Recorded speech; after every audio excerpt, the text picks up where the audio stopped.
Welcome friends, welcome to the Questlink IAS Prelims Mastery Program. Here we revise the entire UPSC Prelims syllabus in a theme-wise systematic manner. Break down core constitutional concepts with clarity, use structural diagrams and conceptual frameworks to improve retention. Integrate MCQs and PYQs to build application-oriented thinking. Connect relevant current affairs with the static framework so that the preparation remains integrated and exam ready. The language of the session will be English to ensure better clarity and easy understanding. In today's session, we will focus on the static concepts of the Union Executive. A separate video covering MCQs and PYQs on this topic will be uploaded. So friends, let's begin the session. दोस्तों, किसी भी देश को effectively चलाने के लिए एक strong administrative machinery की ज़रूरत होती है और इंडिया में ये रिस्पॉन्सिबिलिटी यूनियन एग्जीक्यूटिव के पास होती है। हमारे कॉन्स्टिट्यूशन के पार्ट 5 यानी आर्टिकल 52 टू आर्टिकल 78 सिर्फ लीगल प्रोविजंस नहीं हैं, बल्कि ये नेशनल गवर्नेंस के कोर कंसेप्ट जो ऑपरेटिंग फ्रेमवर्क है उसको डिफाइन करते हैं। अब मेन क्वेश्चन आता है कि यूनियन एग्जीक्यूटिव में एग्जैक्टली कौन कौन शामिल होते हैं। तो सिंपल टर्म्स में अगर हम समझें तो ये एक 5 पिलर स्ट्रक्चर होता है जिसमें president, vice president, prime minister, the councils of ministers और the attorney general of India आते हैं। इन्हीं 5 पिलर्स पर इंडिया की एग्जीक्यूटिव अथॉरिटी टिकी हुई है। दोस्तों, अब हम प्रेसिडेंट ऑफ इंडिया से रिलेटेड कुछ सबसे इंपॉर्टेंट कॉन्स्टिट्यूशनल प्रोविजंस को स्टेप बाय स्टेप समझेंगे। सबसे पहले आता है आर्टिकल 52। यह आर्टिकल एक सिंपल लेकिन फंडामेंटल बात कहता है कि there shall be a president of India, मतलब इंडिया में प्रेसिडेंट का ऑफिस परमानेंटली एग्जिस्ट करेगा और वही हमारे हाईएस्ट कॉन्स्टिट्यूशनल हेड होते हैं। नेक्स्ट आता है आर्टिकल 53। यह आर्टिकल प्रेसिडेंट की पावर्स को डिफाइन करता है और इसमें 3 कोर पार्ट्स हैं। फर्स्ट आता है ये एग्जीक्यूटिव पावर। यूनियन की सारी एग्जीक्यूटिव पावर प्रेसिडेंट में वेस्टेड होती हैं, यानी वो इस पावर को या तो डायरेक्टली एक्सरसाइज कर सकते हैं या फिर सबऑर्डिनेट ऑफिसर्स के थ्रू। सेकेंड है कमांडर इन चीफ। प्रेसिडेंट हमारे डिफेंस फोर्सेस के सुप्रीम कमांडर होते हैं। और थर्ड जो पॉइंट है उसमें एक लिमिटेशंस को क्लेरिफाई किया गया है कि एग्जिस्टेंस लॉज के फंक्शंस ऑटोमेटिकली प्रेसिडेंट को ट्रांसफर नहीं होते हैं। पार्लियामेंट के पास ये पावर है कि वो नए लॉज बना करके फंक्शंस की ऑथोरिटी किसी और को असाइन कर सकते हैं। अब आते हैं आर्टिकल 54 पर। यह भी एक बहुत इम्पॉर्टेंट आर्टिकल है। इसमें प्रेसिडेंट के इलेक्शंस को जो उनका इलेक्टोरल मेथड है उसके बारे में बात कहा गया है कि प्रेसिडेंट का इलेक्शन डायरेक्टली जनता नहीं करती है बल्कि एक इलेक्टोरल कॉलेज करता है। इलेक्टोरल कॉलेज में कौन होते हैं, इनको 2 ग्रुप्स में बांटा गया है। पहला पार्लियामेंट, लोकसभा और राज्यसभा के इलेक्टेड मेंबर्स, और दूसरा है स्टेट लेजिस्लेटिव असेंबलीज यानी जो विधानसभा के इलेक्टेड मेंबर्स हैं। अब इम्पॉर्टेंट पॉइंट यहाँ है कि यहाँ पर जो स्टेट है इस स्टेट के अंदर दिल्ली एनसीटी और पौंडीचेरी को भी इंक्लूड किया गया है।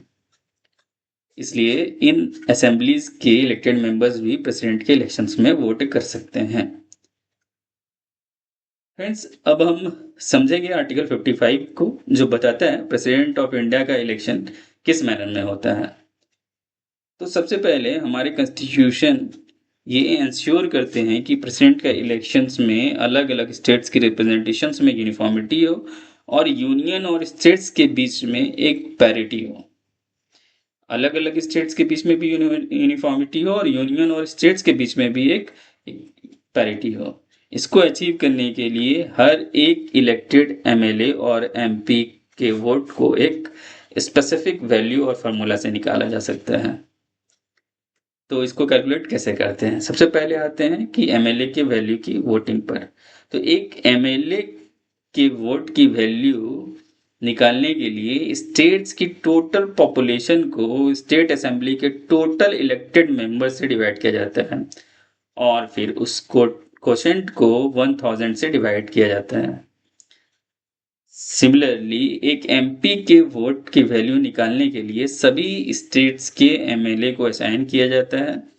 किए गए टोटल वोट्स को अगर हम एमपी के वोट्स की टोटल वैल्यू को निकालें तो सभी स्टेट्स के एमएलए को असाइन किया गया टोटल वोट्स को दोनों हाउसेस के पार्लियामेंट के वोट के इलेक्टेड मेंबर से डिवाइड किया जाता है। मतलब कि जितने भी वोट्स टोटल एमएलए को असाइन किए गए हैं उसको जो दोनों पार्लियामेंट के टोटल इलेक्टोरल मेंबर्स होंगे उससे डिवाइड किया जाएगा और इससे एमपी का वोट का वैल्यू कैलकुलेट किया जाएगा। ठीक है, अब ये तो एमपी और एमएलए के वोटिंग वैल्यू की बात हो गई। अब आते हैं वोटिंग मैकेनिज्म पर। तो प्रेसिडेंट का election proportional representation by means of the single transferable vote के सिस्टम से होते हैं। किससे किससे होते हैं?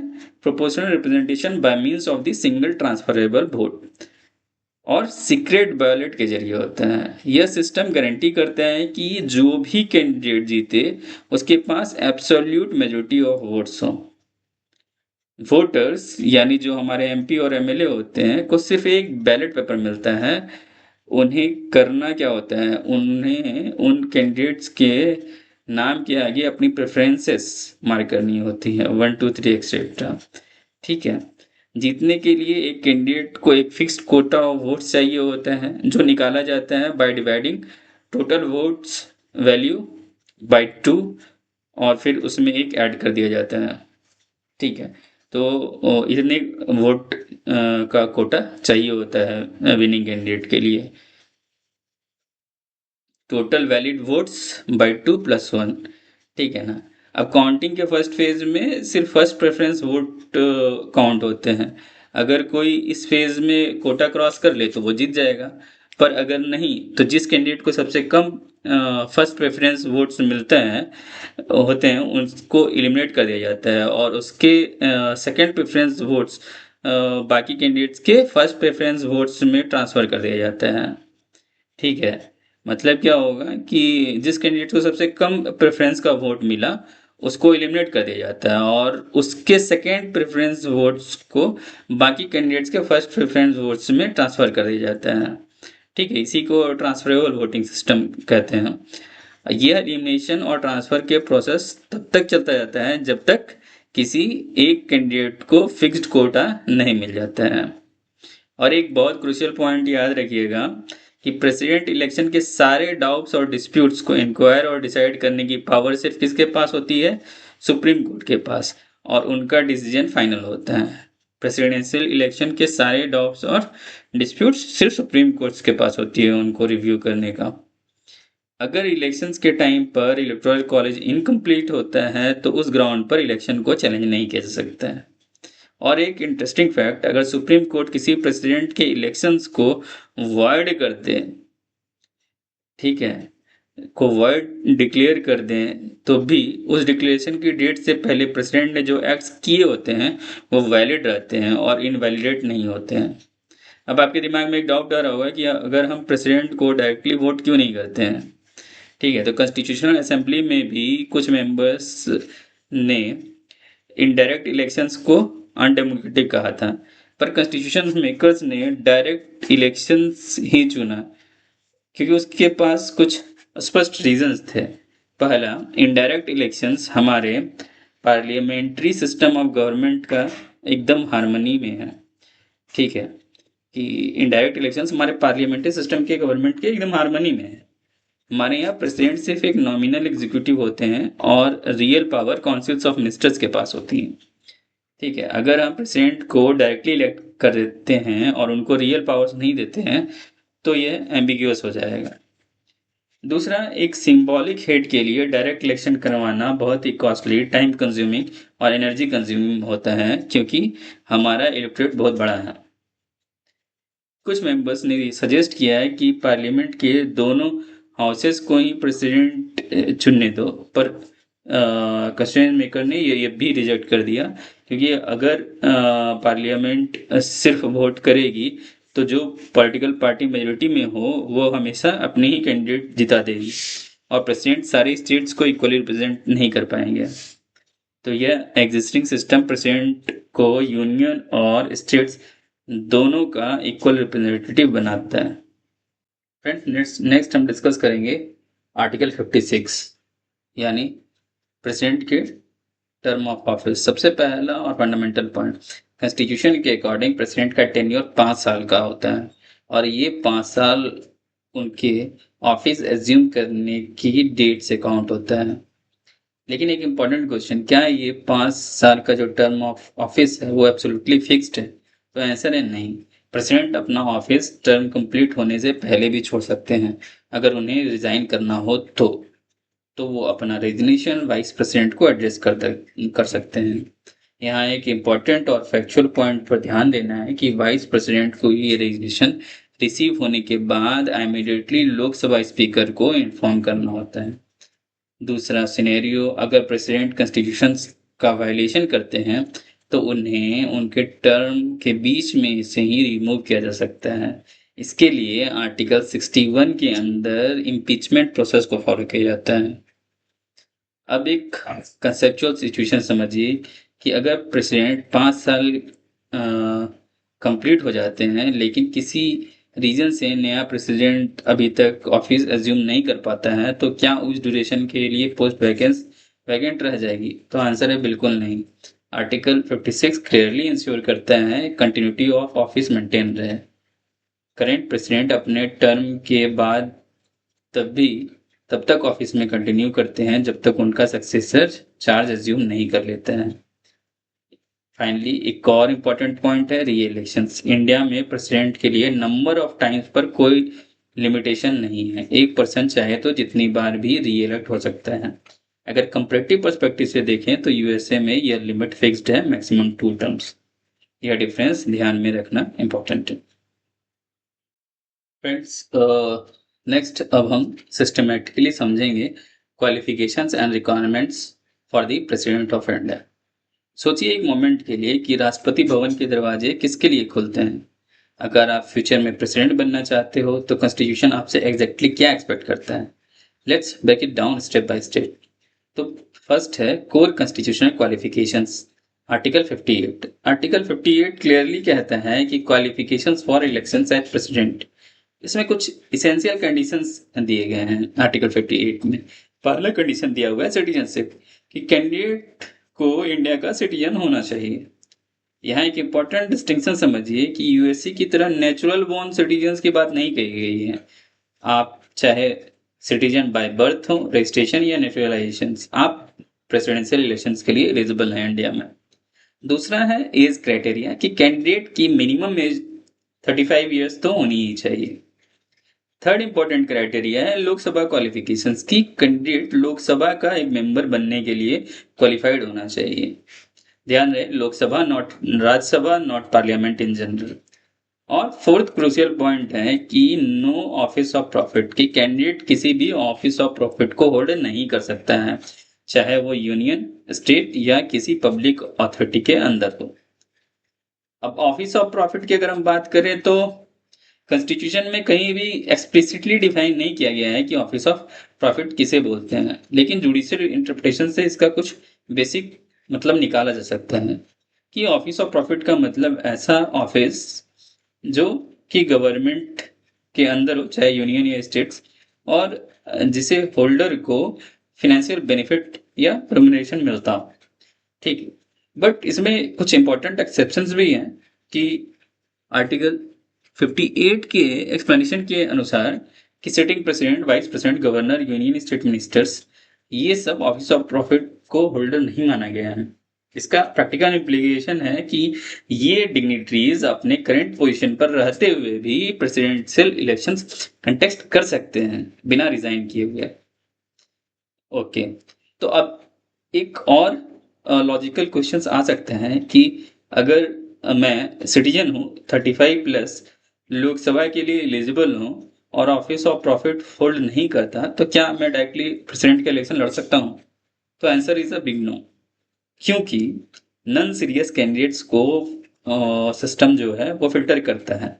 इसके लिए कुछ एडिशनल रिक्वायरमेंट्स या क्राइटेरिया दिए गए हैं कि पहले जो है नॉमिनेशन का रिक्वायरमेंट, इसके लिए आपको मिनिमम 50 प्रपोजर्स चाहिए होंगे और मिनिमम 50 सेकेंडर्स चाहिए होंगे। ठीक है, तो ये सब इलेक्टोरल कॉलेज के मेंबर्स होने चाहिए, प्रपोजर्स और सेकेंडर्स, यानी या तो एमपीज एमएलए होने चाहिए। सेकेंड है कि सिक्योरिटी डिपॉजिट, कि आपको 15,000 का एक डिपॉजिट आरबीआई में जमा करना पड़ेगा। और थर्ड है कि वोट का थ्रेशोल्ड कंडीशंस, कि कैंडिडेट को टोटल वैलिड वोट्स का एटलीस्ट 1/6 सिक्योर करना जरूरी होता है। अगर नहीं कर पाए तो सिक्योरिटी डिपॉजिट फॉरफिट हो जाएगा, जमानत जब्त हो जाएगी। तो प्रेसिडेंट की क्वालिफिकेशंस को अगर हम समराइज करें तो आर्टिकल 58 बताता है कि वो उसकी जो सिटीजन ऑफ, किसी भी कैंडिडेट को सिटीजन ऑफ इंडिया होना चाहिए, age minimum 35 years, qualifications eligible for Lok Sabha memberships, office of profit नहीं होना चाहिए और 50 प्रपोजल्स 50 सेकेंडर्स होना चाहिए उसको सपोर्ट करने के लिए। फ्रेंड्स अब आते हैं एक और इम्पोर्टेंट टॉपिक पर, जो है conditions and privileges of the president office. अगर आप इंडियन कॉन्स्टिट्यूशन के आर्टिकल 59 को देखेंगे तो उसमें साफ साफ प्रेसिडेंट ऑफ इंडिया बनने और बने रहने की कंडीशंस दी गई हैं। सबसे पहली कंडीशंस है कि क्या सिटिंग एमपी या एमएलए डायरेक्टली प्रेसिडेंट बन सकते हैं। तो आर्टिकल 59(1) डायरेक्ट स्ट्रिक्टली कहता है कि प्रेसिडेंट किसी भी हाउस ऑफ पार्लियामेंट या किसी भी स्टेट लेजिस्लेचर के मेंबर नहीं हो सकते हैं। आर्टिकल 59(1) स्ट्रिक्टली कहता है कि प्रेसिडेंट किसी भी हाउस ऑफ पार्लियामेंट यानी लोकसभा या राज्यसभा या किसी भी स्टेट लेजिस्लेचर के मेंबर नहीं हो सकते हैं। अब आप पूछोगे कि अगर कोई सिटिंग लीडर इलेक्ट हो गया तो रूल बहुत सिंपल है कि अगर कोई मेंबर प्रेसिडेंट इलेक्ट हो जाता है तो जिस दिन वो प्रेसिडेंट का ऑफिस एंटर करते हैं तो ऑटोमेटिकली यह मान लिया जाता है कि उन्होंने अपनी पुरानी पार्लियामेंट्री या लेजिस्लेटिव सीट वैकेट कर दी है। अब दूसरी condition, this is a classical constitutional safeguard, कि प्रेसिडेंट का दूसरा ऑफिस ऑफ प्रॉफिट होल्ड नहीं किया जा सकता है, कि प्रेसिडेंट कोई भी दूसरा ऑफिस ऑफ प्रॉफिट होल्ड नहीं कर सकते हैं। इसका मतलब है कि प्रेसिडेंट इंडिया में अपने टर्म के दौरान गवर्नमेंट के अंदर कोई और किसी पोजीशन को नहीं रख सकते हैं, ठीक है, जिसका एक्स्ट्रा फाइनेंशियल बेनिफिट या सैलरी मिल रही हो। एग्जीक्यूटिव इंडिपेंडेंस के लिए ये बहुत जरूरी है। अब आते हैं कुछ पर्क्स एंड प्रिविलेजेस पर। तो आर्टिकल 59 क्लॉज 3 के मुताबिक प्रेसिडेंट को बिना कोई रेंट दिए अपने ऑफिशियल रेसिडेंस यानी राष्ट्रपति भवन को यूज करने का पूरा राइट है। उनके इमॉलमेंट्स, अलाउंसेस और प्रिविलेजेस कौन डिसाइड करता है? फ्रेंड्स याद रखिएगा कि पार्लियामेंट बाय लॉ ये डिटरमाइन करते हैं कि प्रेसिडेंट के इमॉलमेंट्स, अलाउंसेस और प्रिविलेजेस। फ्रेंड्स यहाँ पर एक और इम्पोर्टेंट पॉइंट नोट करना है कि 2018 में पार्लियामेंट ने प्रेसिडेंट की सैलरी 1.5 लाख से बढ़ाकर 5 लाख पर मंथ कर दी है। अब आते हैं आर्टिकल 59(4) पर। इस क्लॉज के अनुसार प्रेसिडेंट के टर्म के दौरान उनकी सैलरी और अलाउंसेस को उनके डिसएडवांटेज के लिए डिमिनिश नहीं किया सकता है। यानी एक बार टर्म स्टार्ट हो गया तो प्रेसिडेंट की सैलरी में कटौती नहीं की जा सकती है। सिर्फ टर्म के दौरान ही नहीं, रिटायरमेंट के बाद भी प्रेसिडेंट को काफ़ी फैसिलिटीज मिलती हैं। 2008 के अमेंडमेंट के बाद से रिटायर्ड प्रेसिडेंट को उनकी लास्ट जॉन मंथली सैलरी का 50% एज पेंशन मिलता है। इसके अलावा उन्हें life long furnished residence, phone facility, car medical treatment, free travel facilities इत्यादि मिलते रहते हैं। अब आते हैं हम लोग जो मोस्ट क्रूशियल पोर्शन है, यहाँ से कुछ क्वेश्चंस भी बनते हैं कि प्रिविलेजेस और इम्यूनिटीज पर। इसे ध्यान से समझिएगा कि प्रेसिडेंट को अपने ऑफिशियल एक्ट्स के लिए पर्सनल लीगल लायबिलिटी से कंप्लीट इम्यूनिटी मिल जाती है। प्रेसिडेंट को अपनी ऑफिशियल एक्ट्स के लिए पर्सनल लीगल लायबिलिटी से कंप्लीट इम्यूनिटी मिल जाती है। यानी एज ए प्रेसिडेंट उन्होंने जो ऑफिशियल डिसीजंस लिए उसके लिए पर्सनली कोर्ट में गलत नहीं ठहराया जा सकता है। लेकिन क्रिमिनल और सिविल केसेस का क्या? तो ध्यान दीजिए कि अपने टर्म के दौरान प्रेसिडेंट के खिलाफ कोई भी क्रिमिनल प्रोसीडिंग शुरू नहीं हो सकती है, even for his personal acts. उन्हें ना तो अरेस्ट किया जा सकता है और ना ही इम्प्रिजनमेंट हो सकती है जब तक वो ऑफिस में है। तो क्या उनके खिलाफ कोई सिविल केस भी नहीं हो सकता है? हाँ, हो सकता है। अगर मैटर उनके पर्सनल एक्ट से रिलेटेड हो तो टर्म के दौरान सिविल प्रोसीडिंग्स इंस्टीट्यूट की जा सकती है, लेकिन इसकी एक ही शर्त है, उन्हें एग्जैक्टली 2 मंथ्स का एडवांस नोटिस देना पड़ेगा। यहाँ 2 मंथ्स के नोटिस वाला पॉइंट जो है वो बहुत इंपॉर्टेंट है, इसे ध्यान में रखना है। फ्रेंड्स नेक्स्ट हम डिस्कस फ्रेंड्स, नेक्स्ट हम समझेंगे कॉन्स्टिट्यूशन के आर्टिकल 60 को, जो स्पेसिफिकली डील करता है प्रेसिडेंट की ओथ या अफर्मेशन से। आर्टिकल 60 बहुत क्लियर शब्दों में कहता है कि प्रेसिडेंट को अपना ऑफिस एंटर करने से पहले एक शपथ या ओथ या अफर्मेशन लेनी पड़ेगी। कॉन्स्टिट्यूशन साफ कहता है कि कोई भी इंसान जो प्रेसिडेंट के तौर पर एक्ट कर रहा है या प्रेसिडेंट के फंक्शंस को डिस्चार्ज कर रहा है, उसको एक ओथ लेनी पड़ेगी। अब सबसे इम्पोर्टेंट सवाल है कि ये ओथ एडमिनिस्टर कौन करता है, तो ये है chief justice of India. The president को ओथ दिलाते हैं चीफ जस्टिस ऑफ इंडिया। अगर कोई किसी वजह से chief justice of India absent है तो सुप्रीम कोर्ट के सीनियर मोस्ट जज जो अवेलेबल होंगे वो ओथ को एडमिनिस्टर करेंगे। अब आते हैं कि what does the president swear. राष्ट्रपति की ओथ में बेसिकली होता क्या है, तो इसमें जो इम्पोर्टेंट एस्पेक्ट है वो है फेथफुल एग्जीक्यूशन का। प्रेसिडेंट स्वेयर्स कि वो अपने ऑफिस को फेथफुली एग्जीक्यूट करेंगे, यानी पूरी निष्ठा के साथ अपने पद का कार्यभार संभालेंगे। उसके बाद है कि the president swears to the best of his ability to preserve, protect and defend the constitution of the law. Preserve, protect and defend the constitution and the law. तो यहाँ पे नोट करने वाला पॉइंट है कि president is the ultimate executive guardian of the constitution. Other ministers merely swear the true faith and allegiance, but the president swears to defend it. जो ये defend वाला एस्पेक्ट है वो प्रेसिडेंट के ओथ को डिस्टिंक्ट बनाता है। इसके बाद पब्लिक सर्विस की ही swears to devote himself to the service and well-being of the people of India. ठीक है, तो अगर हम इसको क्विकली समराइज करें उनके ओथ को, तो आर्टिकल 16 प्रेसिडेंट ओथ की बात करता है। ये एडमिनिस्ट्रेट किया जाता है सीजीआई के द्वारा या उनके एब्सेंस में सीनियर मोस्ट ऑफ एससी जज के द्वारा, और उनकी जो कोर ड्यूटी है वो preserve, protect and defend the constitution and the law, इसके बारे में बात करते हैं। ठीक है, तो नेक्स्ट हम एक और क्रूशियल टॉपिक को डिस्कस करेंगे, वो है the impeachment process of the president of India. Friends, अब इमेजिन करिए जो देश का सबसे सुप्रीम कॉन्स्टिट्यूशनल अथॉरिटी है, द प्रेसिडेंट ऑफ इंडिया, अगर उसको उनके पद से हटाना हो तो उसका क्या प्रोसेस है। क्या ये इतना आसान है या फिर कॉन्स्टिट्यूशन मेकर्स ने डेलिबरेटली इसको टफ बनाया है। तो अब हम एक बहुत ही क्रूशियल टॉपिक को डिस्कस करेंगे, the impeachment of the president. तो सबसे पहले हम देखते हैं कि द ग्राउंड ऑफ इम्पीचमेंट। सबसे पहले कॉन्स्टिट्यूशन आर्टिकल 61 के अंदर सिर्फ एक सिंगल ग्राउंड ऑफ स्पेसिफाई करते हैं जिसके बेसिस पर प्रेसिडेंट का इम्पीचमेंट हो सकता है, और वो ग्राउंड है वायलेशन ऑफ द कॉन्स्टिट्यूशन। लेकिन ध्यान रखिएगा कि the constitution does not define the meaning of the phrase violation of the constitution. मतलब जो एक बेसिस बताया गया था इम्पीचमेंट का आर्टिकल 61 में, वायलेशन ऑफ द कॉन्स्टिट्यूशन, इसको कॉन्स्टिट्यूशन जो है पूरी तरह से डिफाइन नहीं करता है। ये एक ओपन एंडेड कंसेप्ट की तरह से छोड़ दिया गया है। अब नेक्स्ट आते हैं हम इम्पीचमेंट प्रोसेस को स्टेप बाय स्टेप देखते हैं। स्टेप 1 है initiation. Impeachment charges can be initiated by either house of the parliament. मतलब प्रोसीजर लोकसभा में भी स्टार्ट किया जा सकता है और राज्यसभा में भी। स्टेप 2 जो होते हैं 1/4 रूल एंड नोटिस, कि जिस भी हाउस में आप इसको स्टार्ट करना चाहते हैं इसे एक दिन अचानक रेजुलेशन नहीं लाया जा सकता है। दो charges should be signed by 1/4 members of the initiating house, और उसके बाद प्रेसिडेंट को 14 दिन का नोटिस राइटिंग में देना कंपलसरी है। मतलब आप अचानक से इम्पीचमेंट प्रोसेस स्टार्ट नहीं कर सकते हैं। इसके लिए आपको 1/4 of the member of the house का जो है वो साइन लेना पड़ेगा इनिशिएट करने के लिए इम्पीचमेंट प्रोसेस को, और 14 दिन का नोटिस देना पड़ेगा इन राइटिंग प्रेसिडेंट में।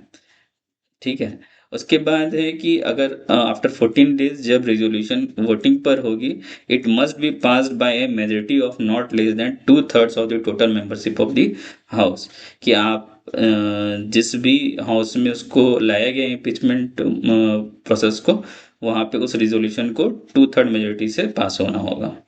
ठीक है, अब उसके बाद होता है investigation in the second house. जब एक हाउस पास कर देता है resolution is sent to other house, ये दूसरा हाउस चार्जेस को इन्वेस्टिगेट करता है। जब ये इन्वेस्टिगेशन चल रहा होता है तो president has the full right to appear and to be represented to defend themselves, ठीक है। और अगर इन्वेस्टिगेशन इसके बाद भी सेकेंड हाउस भी चार्जेस को सस्टेन करते हैं और उसे स्ट्रिक्ट मेजोरिटी यानी 2/3 of the total membership of the house के रिजोल्यूशन को पास कर देते हैं तो president stands remove from the office from the date on which resolution is pass, ठीक है। तो अब हमें ये समझना होगा कि चूंकि पार्लियामेंट के इस प्रोसेस में चार्जेस इन्वेस्टिगेट कर रहा होता है और एक तरीके से अपना डिसीजन पास कर रहा होता है तो impeachment is a quasi judicial procedure in the parliament. ध्यान रखें कि इस प्रोसेस की वोटिंग इलेक्शन बॉडी या जो इलेक्टोरल कॉलेज है उससे अलग होती है। जो रिमूवल बॉडी हो रही होगी वो जो इलेक्टोरल कॉलेज था उससे अलग होता है। इसमें आते हैं नॉमिनेटेड मेंबर्स भी आते हैं। Nominated members of the house of the parliament can participate in the impeachment process, ठीक है। तो जो भी पार्लियामेंट के नॉमिनेटेड मेंबर्स हैं वो इम्पीचमेंट के प्रोसेस में पार्टिसिपेट कर सकते हैं लेकिन उनका रोल इलेक्शन में नहीं होता है। जबकि जो elected members of legislative assembly होते हैं वो चूंकि इलेक्टोरल कॉलेज का पार्ट होते हैं लेकिन वो पार्टिसिपेट नहीं करते हैं इम्पीचमेंट प्रोसेस में, ठीक है। तो the process is so stringent कि इंडिया की हिस्ट्री में no president has so far has been impeached, कि आज तक इंडिया के इतिहास में कोई प्रेसिडेंट इम्पीच नहीं किया जा सका है अभी तक, ठीक है। तो अगर हम इसको इम्पीचमेंट प्रोसेस को क्विकली समराइज करें कि ग्राउंड क्या है, violation of the constitution. Violation of the constitution define नहीं किया गया है कॉन्स्टिट्यूशन में, याद रखना है। ये किसी भी हाउस ऑफ पार्लियामेंट में रेजोल्यूशन लाया जा सकता है लेकिन जो सिग्नेचर्स हैं 1/4 मेंबर्स की वो रेजोल्यूशन लाने के लिए मैंडेटरी हैं, ठीक है। और नोटिस पीरियड 14 दिन का आपको देना होगा इन राइटिंग, ठीक है। उसके बाद मेजोरिटी जो है रेजोल्यूशन को पास करने के लिए 2/3 of the total membership in both houses चाहिए होगा। अगर इस पूरे इम्पीचमेंट प्रोसेस को देखें तो ये एक क्वासी जुडिशियल प्रोसेस है। इसका जो इम्पीचमेंट प्रोसेस के जो मेंबर्स होंगे उसमें ये याद रखना है कि नॉमिनेटेड मेंबर्स जो हैं वो वोट कर सकते हैं जो इम्पीचमेंट प्रोसेस में, लेकिन ये इलेक्टोरल कॉलेज के पार्ट नहीं रहते हैं। जबकि और उसी तरह से स्टेट एमएलए जो कि इलेक्टोरल कॉलेज के पार्ट होते हैं लेकिन इम्पीचमेंट प्रोसेस में पार्टिसिपेट नहीं कर सकते हैं, ठीक है। नेक्स्ट हम लोग देखेंगे कि आर्टिकल 62 के बारे में।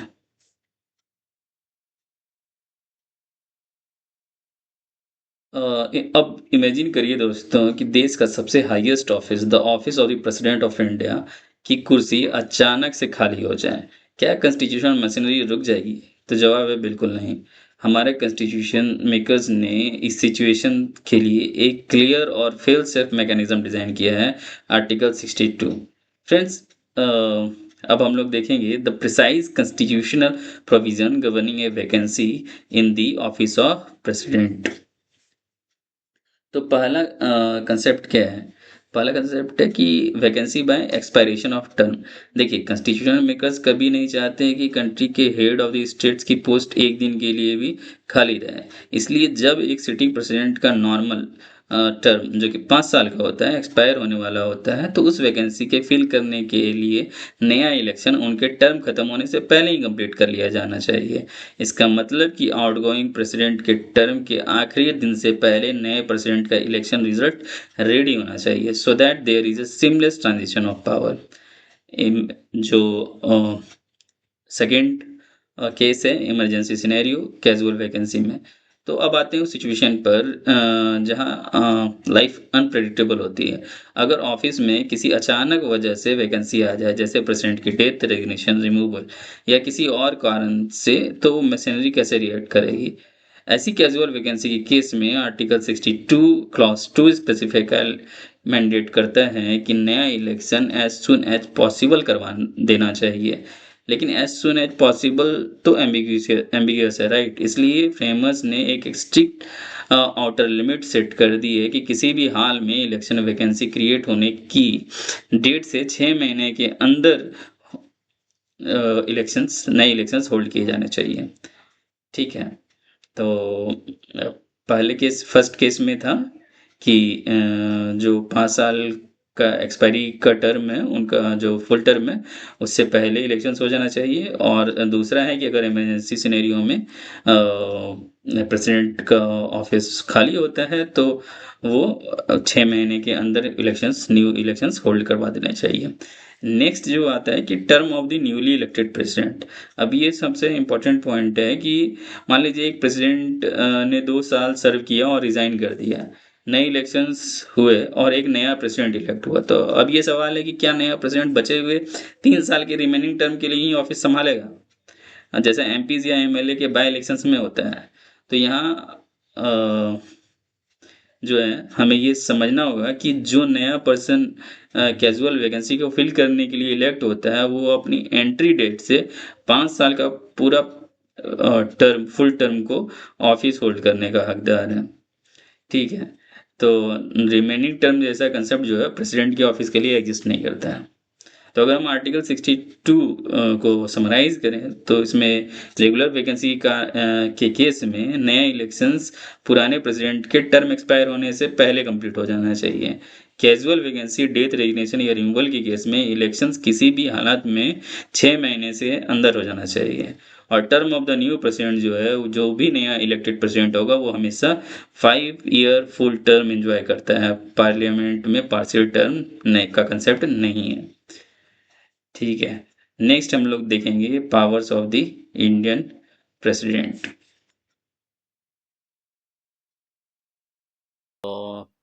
कैजुअल लैंग्वेज में कई बार सुना होगा कि इंडिया का प्रेसिडेंट तो बस एक रबर स्टाम्प होता है, लेकिन क्या सच में ऐसा है? क्या देश का सबसे बड़ा कॉन्स्टिट्यूशनल ऑफिस इतना पावरलेस है? तो नेक्स्ट हम powers and functions of the president of India को समझने की कोशिश करेंगे। फ्रेंड्स, कॉन्स्टिट्यूशनली प्रेसिडेंट की पावर्स को हम 7 मेजर हेड्स में डिवाइड कर सकते हैं। Let's break them down one by one logically. पहला है एग्जीक्यूटिव पावर्स, कार्यपालिक शक्तियां। देश में जो भी बड़ा डिसीजन होता है that has the president signature on it. Government of India के सारे एग्जीक्यूटिव एक्शंस फॉर्मली प्रेसिडेंट के नाम पर ही लिए जाते हैं।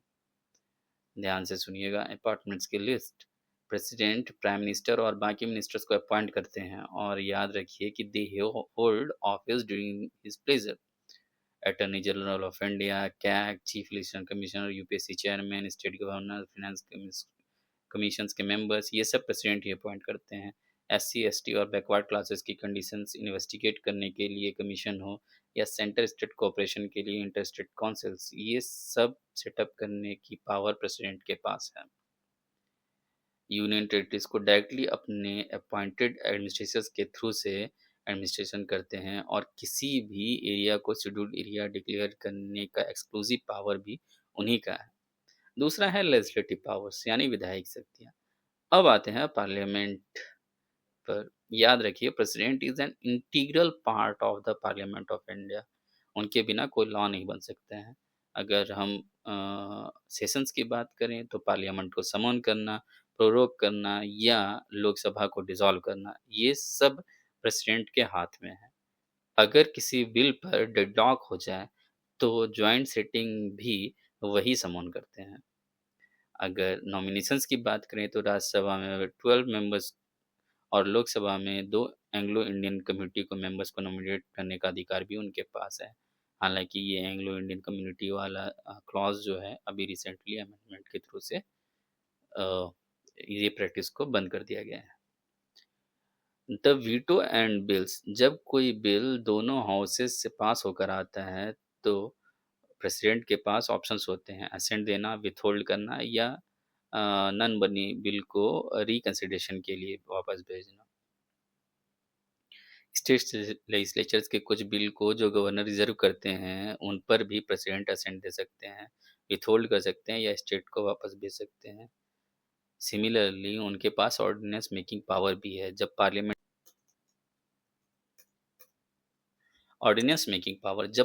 सेशन में ना हो तो प्रेसिडेंट ऑर्डिनेंस प्रोमulgate कर सकते हैं, जिसे पार्लियामेंट रीअसेंबल होने के 6 वीक्स के अंदर अप्रूव जिससे पार्लियामेंट रीअसेंबल होने के 6 वीक्स के अंदर अप्रूव करना जरूरी होता है।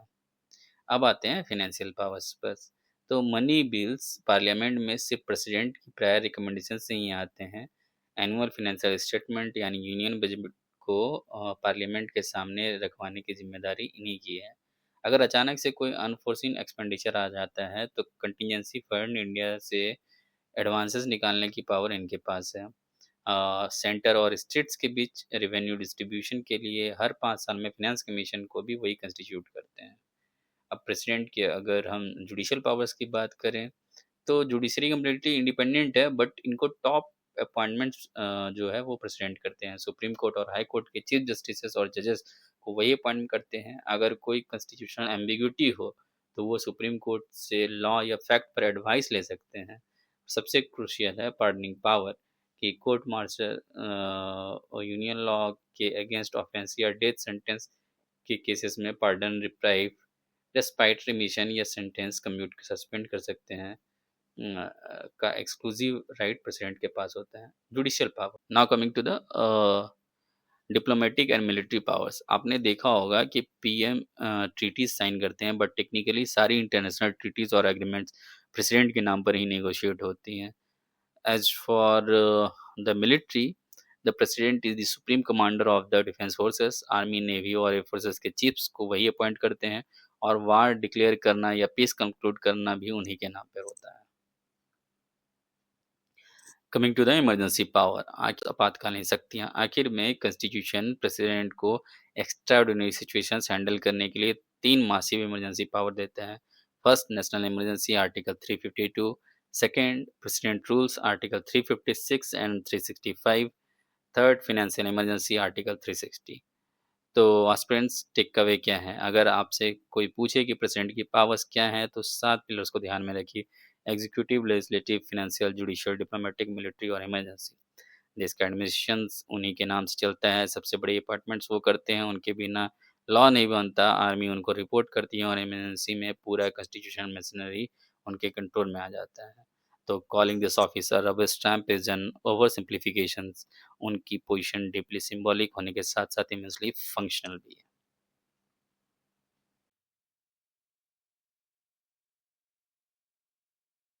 फ्रेंड्स, नेक्स्ट क्वेश्चन कि क्या आपको लगता है कि पार्लियामेंट से बिल पास होते ही वो डायरेक्ट लॉ बन जाते हैं? तो ऐसा नहीं होता है। एक अल्टीमेट गेटकीपर है जिसके बिना पार्लियामेंट का कोई भी बिल एक्ट नहीं बन सकता है, और वो गेटकीपर हैं प्रेसिडेंट ऑफ इंडिया। तो अब हम इसी से रिलेटेड टॉपिक को डिकोड करेंगे, the veto power of the president of India. तो आइए सीधा चलते हैं आर्टिकल 111 ऑफ द कॉन्स्टिट्यूशन पर। जब पार्लियामेंट कोई बिल पास करता है तो वो प्रेसिडेंट को भेजती है उसके असेंट के लिए। तो उनके पास 3 अल्टरनेटिव्स होते हैं। या तो वो अपना असेंट अप्रूव कर दे, ठीक है, या तो वो अपना असेंट विथहोल्ड कर दे, या फिर वो बिल को, अगर वो बिल मनी बिल नहीं है तो पार्लियामेंट के पास रिकंसिडरेशन के लिए वापस भेज दे। लेकिन यहाँ एक कैच है कि अगर पार्लियामेंट उस बिल को वापस पास कर देता है और दोबारा असेंट के लिए प्रेसिडेंट के पास भेजते हैं तो प्रेसिडेंट को अपना असेंट देना ही पड़ेगा, ठीक है। अब यहाँ पर एक सवाल आता है कि प्रेसिडेंट को ये वीटो पावर आखिर दी क्यों गई है? तो इसके 2 कॉन्स्टिट्यूशनल रीजंस है। पहला कि पार्लियामेंट के हैस्टी और इल कंसिडर्ड लेजिस्लेशन को रोकना। दूसरा, किसी भी अनकॉन्स्टिट्यूशनल लॉ को पास होने से बचाना। अब हम टाइप्स ऑफ वीटो के बारे में बात करते हैं। तो मॉडर्न डेमोक्रेसी में जनरली 4 तरह के वीटो पावर्स होते हैं: एब्सोल्यूट, क्वालिफाइड, सस्पेंसिव और पॉकेट वीटो। लेकिन यहाँ याद रखना है कि इंडियन प्रेसिडेंट के पास सिर्फ 3 वीटोज ही हैं: एब्सोल्यूट, सस्पेंसिव और पॉकेट वीटो। क्वालिफाइड वीटो जो हायर मेजोरिटी से ओवरराइड हो सकता है सिर्फ प्रेसिडेंट, जैसे कि अमेरिकन प्रेसिडेंट के पास होता है, इंडियन प्रेसिडेंट के पास नहीं होता है। तो जो इंडियन प्रेसिडेंट, चलिए हम लोग जो इंडियन प्रेसिडेंट के पास 3 टाइप के वीटोज होते हैं उनको एक एक करके देखते हैं। पहला है एब्सोल्यूट वीटो। इसका सीधा मतलब है कि प्रेसिडेंट बिल पर अपना असेंट रोक लेते हैं, जैसे बिल वहीं खत्म हो जाता है और एक्ट नहीं बन पाता है, ठीक है। दूसरा है सस्पेंसिव वीटो। जब प्रेसिडेंट एक बिल को पार्लियामेंट के पास रिकंसिडरेशन के लिए वापस भेजते हैं तो वो सस्पेंसिव वीटो का एक्सरसाइज कर रहे होते हैं। पर इसका इफेक्ट टेम्प्रोरी है, क्योंकि अगर पार्लियामेंट ऑर्डिनरी मेजोरिटी से उस बिल को दोबारा पास कर दे तो प्रेसिडेंट की वीटो ओवरराइड हो जाता है और उन्हें असेंट देना ही पड़ता है। ठीक है। तीसरा है पॉकेट वीटो। यह इंटरेस्टिंग पावर है। इसमें बिना कुछ बोले ही प्रेसिडेंट बिल को अपने पॉकेट में डाल सकते हैं। इसमें प्रेसिडेंट बिल पर ना तो कोई पॉजिटिव या नेगेटिव एक्शन लेते हैं, ना उसे रेटिफाई करते हैं, ना रिजेक्ट करते हैं, बस इंडेफिनिट पीरियड के लिए अपने पास पेंडिंग रख लेते हैं। ऐसा इसलिए पॉसिबल है क्योंकि इंडियन कॉन्स्टिट्यूशन ने प्रेसिडेंट के लिए कोई टाइम लिमिट फिक्स नहीं की है कि उन्हें कितने दिन में डिसीजन लेना है। ठीक है। हालांकि यूएसए में प्रेसिडेंट को 10 दिन के अंदर वापस करना होता है बिल। इसलिए एक फेमस स्टेटमेंट है कि the pocket of the Indian president is higher bigger than that of American president. ठीक है। तो टेक अवेज क्या है कि total vetoes for Indian president 3, absolute, suspensive और पॉकेट। कौन सा वीटो नहीं है? क्वालिफाइड वीटो नहीं है। कॉन्स्टिट्यूशन अमेंडमेंट बिल्स पे वीटो तो नहीं है। ठीक है। कॉन्स्टिट्यूशन अमेंडमेंट बिल्स पे हमें ध्यान रखना है कि इन बिल्स के केसेस में प्रेसिडेंट के पास कोई वीटो पावर नहीं होता है। ठीक है ना, कि 24th कॉन्स्टिट्यूशनल अमेंडमेंट एक्ट 1971 ने प्रेसिडेंट के लिए ऐसे बिल्स को असेंट देना कम्प्लीटली ऑब्लिगेटरी बना दिया है, यानी उनको रिजेक्ट नहीं किया सकता है। ओके। अब नेक्स्ट हम लोग देखेंगे article 72, the presidential power of pardon. कीजिए दोस्तों, सुप्रीम कोर्ट ने अपना फाइनल वर्डिक्ट दे दिया है। एक व्यक्ति को डेथ सेंटेंस मिल चुकी है और सारी जुडिशियल रेमेडीज खत्म हो चुकी हैं। तो क्या उस व्यक्ति के लिए जस्टिस के सारे दरवाजे बंद हो चुके हैं? तो इसका जवाब है नहीं। जब जुडिशरी के सारे दरवाजे बंद हो जाते हैं तब एक आखिरी दरवाजा खुलता है राष्ट्रपति भवन का। तो अब हम समझेंगे इस टॉपिक को, pardoning power of the president, article 72। हमारे कॉन्स्टिट्यूशन का आर्टिकल 72 प्रेसिडेंट को एम्पावर करता है टू ग्रांट पार्डन। लेकिन क्या प्रेसिडेंट को किसी भी आम केस में इंटरफेयर कर सकते हैं? तो नहीं। कॉन्स्टिट्यूशन ने स्पेसिफिकली 3 केसेस डिफाइन किए हैं जहां प्रेसिडेंट अपनी पावर यूज कर सकते हैं। नोट कीजिए, अगर पनिशमेंट किसी ऐसे ऑफेंस में लिया गया हो जो यूनियन लॉ के अगेंस्ट हो, अगर पनिशमेंट कोर्ट मार्शल यानी मिलिट्री कोर्ट ने दी हो, और तीसरा सबसे इम्पोर्टेंट पॉइंट, अगर सेंटेंस एक सेंटेंस ऑफ डेथ हो। अब समझते हैं क्या प्रेसिडेंट एक सुप्रीम कोर्ट के ऊपर बैठा हुआ सुपर जज है? Absolutely not. The pardoning power of president is independent of the judiciary and it is an executive power. President इस पावर को एक्सरसाइज करते वक्त कोर्ट ऑफ अपील की तरह काम नहीं करते हैं। तो सवाल उठता है, जब सुप्रीम कोर्ट ने ऑर्डर दे दिया है तो एग्जीक्यूटिव इंटरफेयर क्यों कर रहे हैं? इसके 2 मेन ऑब्जेक्टिव्स हैं। पहला, to keep the door open for correcting any judicial errors, क्योंकि जजेस भी इंसान हैं और लॉ के ऑपरेशन में एरर हो सकती है। दूसरा, to afford relief from a sentence which the president regards as unduly harsh। अगर राष्ट्रपति को लगता है कि सजा बहुत ज़्यादा सख्त है तो वो रिलीफ दे सकते हैं। अब आते हैं इस टॉपिक के कोर पर, आर्टिकल 72। आर्टिकल 72 के अंदर प्रेसिडेंट के पास 5 ऐसे रेमेडीज हैं जिसके थ्रू वो अपना पार्डन ग्रांट कर सकते हैं। तो पहला जो टूल है वो है पार्डन। यह सबसे बड़ा अस्त्र है। It completely removes both the sentence and the conviction. इसका मतलब कन्विक्ट को सारी पनिशमेंट और डिस्क्वालिफिकेशन से कम्प्लीटली अब्जॉल्व कर दिया जाता है, एकदम क्लीन स्लेट। जिसे पार्डन मिल गया वो वापस एक आम नागरिक बन जाता है, जैसे उसने कोई क्राइम किया ही ना हो। दूसरा है कम्यूटेशन। कम्यूटेशन का मतलब होता है substitution of one form of punishment from a lighter form to for a lighter form. ठीक है ना, कि कम्यूटेशन का मतलब क्या है कि substitution of one form of punishment for a lighter form. यहाँ पनिशमेंट का नेचर बदल दिया जाता है। फॉर एग्जाम्पल, एक डेथ सेंटेंस को रिग्रेस इम्प्रिजमेंट में कम्यूट कर दिया जा सकता है, या फिर रिग्रेस इम्प्रिजमेंट को सिंपल इम्प्रिजनमेंट में बदल दिया जा सकता है। तीसरा है remission. Remission implies reducing the period of sentence without changing its character। ठीक है ना। यहाँ नेचर नहीं बदल रहा है, सिर्फ टाइम कम हो रही है। फॉर एग्जांपल, एक कन्विक्ट को 2 साल की रिग्रेस इम्प्रिजमेंट मिली थी, उसमें रेमिट करके 1 साल का रिग्रेस इम्प्रिजमेंट कर दिया गया। तो यहाँ पर सजा अभी भी रिग्रेस है, बस ड्यूरेशन कम हो गई है। तीसरा है रेस्पाइट। रेस्पाइट वर्ड का मतलब होता है थोड़ी राहत। It denotes awarding a lesser sentence in place of one originally awarded due to some special fact. ये स्पेशल फैक्ट क्या हो सकता है कि जैसे कि कन्विक्ट की कोई फिजिकल डिसेबिलिटी है, या फिर किसी विमेन ऑफेंडर की प्रेगनेंसी है, तो इन ह्यूमैनिटेरियन ग्राउंड्स पर सजा कम की जाती है। रिप्राइव मतलब temporary state. Reprieve simply implies a stay of the execution of a sentence, specially that of death, for a temporary period. मान लीजिए कि किसी को फांसी की सजा होनी है और कन्विक्ट ने प्रेसिडेंट के पास अपनी मर्सी पिटिशन लगाई है, तो एग्जीक्यूशन पर टेम्पोररी रिलीफ लगाई जा सकती है। इसका पर्पस क्या है? ताकि कन्विक्ट को प्रेसिडेंट से पार्डन या कम्यूटेशन मांगने का टाइम मिल सके। दोस्तों, अगर हम आर्टिकल 72 को रिवाइज करें, तो इसमें जो मेन पावर्स हैं प्रेसिडेंट के पास, फर्स्ट है पार्डन, इसमें कंप्लीट फ्रीडम होता है। कम्यूटेशन, इसमें नेचर चेंज होता है कि हार्ड से सॉफ्ट की तरफ जा सकते हैं। रिमिशन, कि टाइम का ड्यूरेशन चेंज किया जा सकता है, keeping the nature same.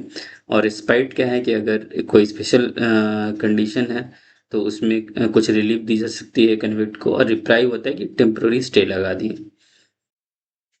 Friends, अब हम प्रेसिडेंट की कॉन्स्टिट्यूशनल रोल एंड पोजीशन को थोड़ा और डेप्थ में समझते हैं कि इंडियन फॉर्म ऑफ डेमोक्रेसी में 2 तरह के एग्जीक्यूटिव होते हैं। एक तरफ है प्रेसिडेंट, जो कि एक नॉमिनल एग्जीक्यूटिव है, और दूसरी तरफ है रियल एग्जीक्यूटिव, यानी councils of ministers headed by the prime minister. इसका मतलब ये है कि प्रेसिडेंट को अपनी सारी पावर और फंक्शंस अपने मिनिस्टर्स की एड और एडवाइस पर ही एक्सरसाइज की जा सकती है। अब इस पोजीशन को सबसे बेस्ट तरीके से एक्सप्लेन किया गया था ड्राफ्टिंग कमेटी के चेयरमैन डॉक्टर B.R. अम्बेडकर के द्वारा। उन्होंने कहा था कि हमारे फंक्शनरी का टाइटल प्रेसिडेंट जरूर है, जो यूएस प्रेसिडेंट की याद दिलाता है, पर दोनों में सिर्फ नाम का कॉमनैलिटी है। अमेरिका में प्रेसिडेंट सिस्टम है, जहां अमेरिका में जो प्रेसिडेंशियल सिस्टम है वहाँ president chief of the executive होता है, लेकिन इंडिया में जो प्रेसिडेंट का पोजीशन है वो इंग्लिश कॉन्स्टिट्यूशन के किंग जैसा है। He is the head of the state but not of the executive. वो नेशन को रिप्रेजेंट करते हैं पर रूल नहीं करते हैं। ही is the symbol of the nation, और उनका रोल एडमिनिस्ट्रेशन में एक सेरेमोनियल डिवाइस या उस सील की तरह है जिसके थ्रू देश का डिसीजन बनाया जाता है। यूएस प्रेसिडेंट किसी भी सेक्रेटरी को डिसमिस कर सकते हैं, पर इंडियन प्रेसिडेंट तब तक मिनिस्टर्स को डिसमिस नहीं कर सकते हैं जब तक उनके पास पार्लियामेंट में मेजोरिटी है।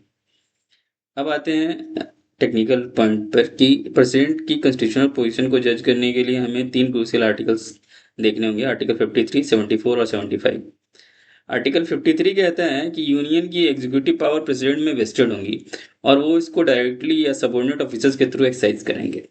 लेकिन जब हम आर्टिकल 74 को देखते हैं तो ये कहता है कि यहाँ एक काउंसिल्स ऑफ मिनिस्टर्स होगी हेडेड बाय पीएम, जो प्रेसिडेंट को हेड और एडवाइस करेंगी, और प्रेसिडेंट अपने फंक्शंस इसी एडवाइस के अकॉर्डिंग परफॉर्म करेंगे। यहाँ वर्ड यूज हुआ है सेल, जो एडवाइस को बाइंडिंग बनाता है। और आर्टिकल 75 कहता है कि councils of ministers collectively Lok Sabha के आगे रिस्पॉन्सिबल होगी, जो कि पार्लियामेंट्री सिस्टम का एब्सोल्यूट फाउंडेशन है। लेकिन क्या प्रेसिडेंट हमेशा से हर एडवाइस मानने के लिए बाउंड थे? यहाँ एंट्री होती है 2 मेजर कॉन्स्टिट्यूशनल अमेंडमेंट की। 1976 में इंदिरा गांधी गवर्नमेंट ने 42nd कॉन्स्टिट्यूशनल अमेंडमेंट एक्ट पास किया, जिसने ऑफिशियली प्रेसिडेंट को प्राइम मिनिस्टर की काउंसिल्स ऑफ मिनिस्टर की एडवाइस से बाउंड किया था। इसके बाद आई मोरारजी देसाई की जनता पार्टी गवर्नमेंट। उन्होंने 44th constitutional amendment act of 1978 पास किया। इस अमेंडमेंट ने प्रेसिडेंट को थोड़ी ब्रीदिंग स्पेस दी। इसने प्रेसिडेंट के ये पावर दी प्रेसिडेंट को ये पावर दी कि किसी एडवाइस पर डाउट है तो वो उस एडवाइस को रिकंसिडरेशन के लिए काउंसिल ऑफ मिनिस्टर्स के पास वापस भेज सकते हैं। ठीक है, तो 44th कॉन्स्टिट्यूशनल अमेंडमेंट एक्ट में क्या कहा गया कि प्रेसिडेंट के पास ये पावर है कि अगर उन्हें किसी एडवाइस पर डाउट है तो वो एडवाइस रिकंसिडरेशन के लिए काउंसिल ऑफ मिनिस्टर के पास वापस भेज सकते हैं। पर हाँ, अगर मिनिस्टर्स वही एडवाइस वापस भेज दें तो प्रेसिडेंट उस पर एक्ट करना पड़ेगा। Reconsidered advice shall be binding. तो फ्रेंड्स, एक लास्ट कंसेप्ट ध्यान से देखिएगा प्रेसिडेंट के रिस्पेक्ट में, कि प्रेसिडेंट के पास कोई कॉन्स्टिट्यूशनल डिस्क्रिप्शन नहीं है, लेकिन उसके पास सिचुएशनल डिस्क्रिप्शन जरूर है। यानी कुछ खास सिचुएशन में प्रेसिडेंट बिना मिनिस्टर्स की एडवाइस के एक्ट कर सकते हैं, जैसे कि अपॉइंटमेंट ऑफ पीएम। जब लोकसभा में किसी पार्टी के पास क्लियर मेजोरिटी ना हो या पीएम की सडन डेथ हो जाए और कोई ऑब्वियस सक्सेसर ना हो, तो इस केस में प्रेसिडेंट अपना सिचुएशनल डिस्क्रिप्शन यूज कर सकते हैं। Similarly, dismissal of councils of ministers, जब मिनिस्टर्स लोकसभा में अपना कॉन्फिडेंस प्रूव ना कर पाए तो यहाँ पे भी प्रेसिडेंट के पास सिचुएशनल डिस्क्रिप्शन है। सिमिलरली, डिसोल्यूशन ऑफ लोकसभा, अगर काउंसिल ऑफ मिनिस्टर्स अपनी मेजोरिटी खो दें तो लोकसभा को डिसॉल्व करना। तो समराइज करें तो इंडियन प्रेसिडेंट यूएस प्रेसिडेंट की तरह रियल एग्जीक्यूटिव नहीं है, बल्कि ब्रिटिश क्राउन की तरह कॉन्स्टिट्यूशनल हेड है। आर्टिकल 53 और 74 का कॉम्बिनेशन और 44th अमेंडमेंट के बाद उनकी पोजीशन एक डिग्निफाइड फिगर हेड की है, जो बाइंडेड तो हैं पर अपने रिकंसिडरेशन पावर और सिचुएशनल डिस्क्रिप्शन से डेमोक्रेसी की सेफगार्ड करते हैं।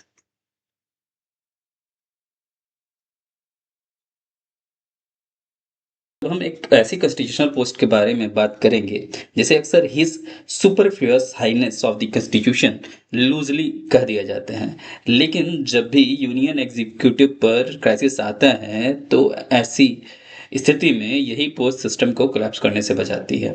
तो चलिए अब हम डिस्कस करेंगे the vice president of India को। अगर आप इंडिया का ऑफिशियल ऑर्डर ऑफ प्रेसिडेंस देखें तो प्रेसिडेंट के ठीक बाद रैंक आता है वाइस प्रेसिडेंट का, यानी vice president occupies the second highest office of the country.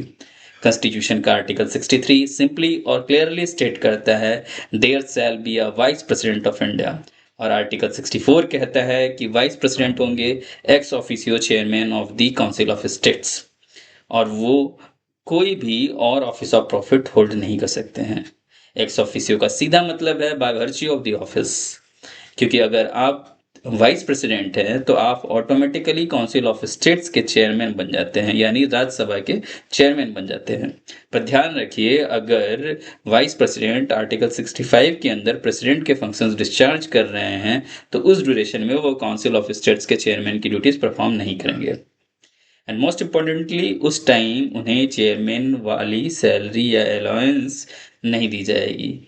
उसमें जो भी सैलरी अलाउंसेस होंगी वो एज पर प्रेसिडेंट उनको अलाउ की जाएंगी। अब चलते हैं आर्टिकल 65 पर, जो इनका सबसे क्रूशियल रोल डिफाइन करता है। एक सिचुएशन इमेजिन कीजिए कि प्रेसिडेंट ऑफ इंडिया की अचानक डेथ हो जाए या वो रिजाइन कर दें या उनका रिमूवल हो जाए। ऐसी कैजुअल वैकेंसी में क्या होगा? आर्टिकल 65(1) क्लियर करता है कि ऐसी वैकेंसीज में वाइस प्रेसिडेंट एक्ट करेंगे एज अ प्रेसिडेंट जब तक एक नया प्रेसिडेंट इलेक्ट होकर अपनी ऑफिस में एंटर नहीं कर जाता है। अगर आप प्रेसिडेंट बीमार हैं या एब्सेंस हैं, किसी वजह से अपने फंक्शंस को डिस्चार्ज नहीं कर पा रहे हैं, तो आर्टिकल 65(2) के मुताबिक वाइस प्रेसिडेंट उनके फंक्शंस डिस्चार्ज करेंगे जब तक प्रेसिडेंट अपने ड्यूटीज रिज्यूम ना कर लें। अब एक क्वेश्चन आता है कि जब वाइस प्रेसिडेंट की तरह एक्ट कर रहे होंगे तो उनके पास क्या पावर्स होंगी? इसका आंसर है आर्टिकल 65(3). उस एक्टिंग पीरियड के दौरान वाइस प्रेसिडेंट के पास प्रेसिडेंट की सारी पावर और इम्यूनिटीज होंगी। तो फ्रेंड्स, अगर हम वीपी के कॉन्स्टिट्यूशनल रोल को इन समरी में देखें तो वीपी की रैंक और मॉडल क्या है? सेकेंड हाईएस्ट ऑफिस, और मॉडल है यूएस वाइस प्रेसिडेंट के तर्ज पर। आर्टिकल 64 बताता है कि वो x officio chairman of the council of states हैं, और आर्टिकल 65 की अगर वैकेंसी या प्रेसिडेंट अगर एब्सेंट हैं तो वाइस प्रेसिडेंट की तरह एक्ट करेंगे और उनकी सारी पावर और प्रिविलेजेस को एंजॉय करेंगे। फ्रेंड्स, नेक्स्ट हम डिस्कस करेंगे the election of the vice president of India. हम डिस्कस करेंगे the election of the vice president. तो इसमें सबसे पहले हम देखेंगे द क्वालिफिकेशंस, कौन बन सकता है vice president. Let's open article 66 of our constitutions. अगर किसी को वाइस प्रेसिडेंट बनना है तो कंडीशंस क्या हैं? पहला है he must be a citizen of India, दूसरा, he must have completed 35 years of age. तीसरा और सबसे important, he must be qualified for election as a member of the council of states. यहाँ पे नोटिस करना है कि जो प्रेसिडेंट और वाइस प्रेसिडेंट के बीच में जो डिफरेंस है उसके इलेक्शंस क्राइटेरिया में, कि प्रेसिडेंट के लिए लोकसभा की क्वालिफिकेशन चाहिए होती है, पर वाइस प्रेसिडेंट के लिए राज्यसभा की क्वालिफिकेशन चाहिए होती है। ठीक है, क्यों? क्योंकि राज्यसभा जो है एक्स ऑफिशियो चेयरमैन बनता है। तो और जो नेक्स्ट पॉइंट है कि candidate should not hold any office of profit under the government of India, state government और एनी लोकल अथॉरिटी। तो ही must be a citizen of India, he must have completed 35 years of age, and he must be qualified for the election as a member of council of states, and the candidate should not hold any office of profit। ठीक है, उसके बाद ये तो qualifications हो गया। अब हम देखते हैं कि जो इलेक्टोरल कॉलेज है, the who of the election, वो इलेक्टोरल प्रेसिडेंट का इलेक्टोरल कॉलेज कैसा होता है। तो वाइस प्रेसिडेंट का इलेक्शन डायरेक्ट नहीं होता है, बल्कि मेथड ऑफ इनडायरेक्ट इलेक्शन से होता है।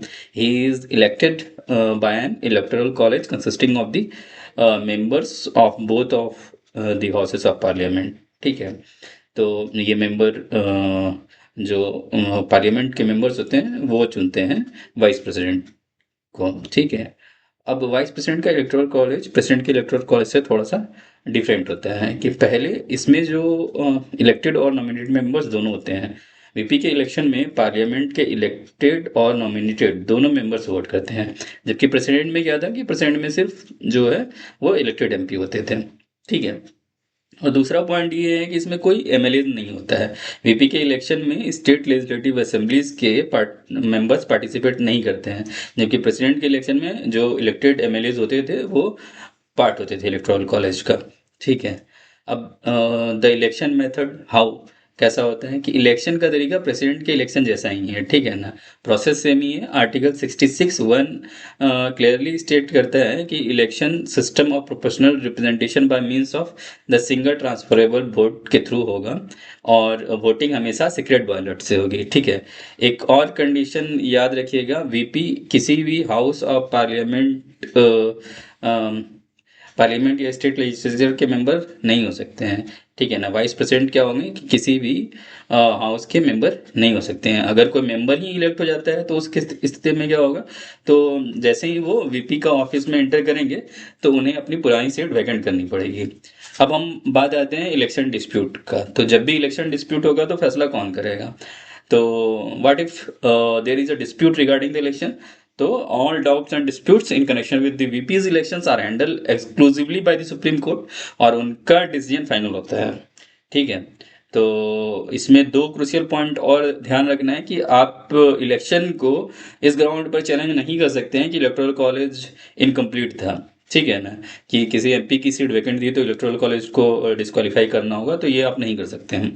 और सुप्रीम कोर्ट किसी वाइस प्रेसिडेंट के इलेक्शन को अगर वाइड डिक्लेयर कर भी देता है तो उन्होंने डिक्लेरेशन से पहले वीपी जो भी ऑफिशियल एक्ट किए होंगे वो इनवैलिड नहीं होंगे। ठीक है ना, they continue to remain in force.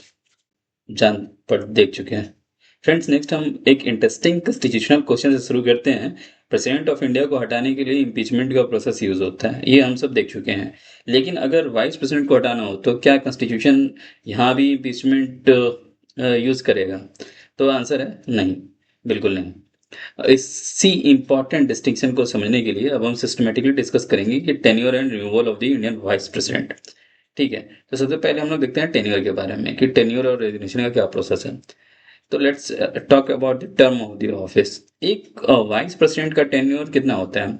It is exactly 5 years from the date on which he enters upon his office. ठीक है, लेकिन क्या वो 5 साल के पहले अपनी पोस्ट छोड़ सकते हैं?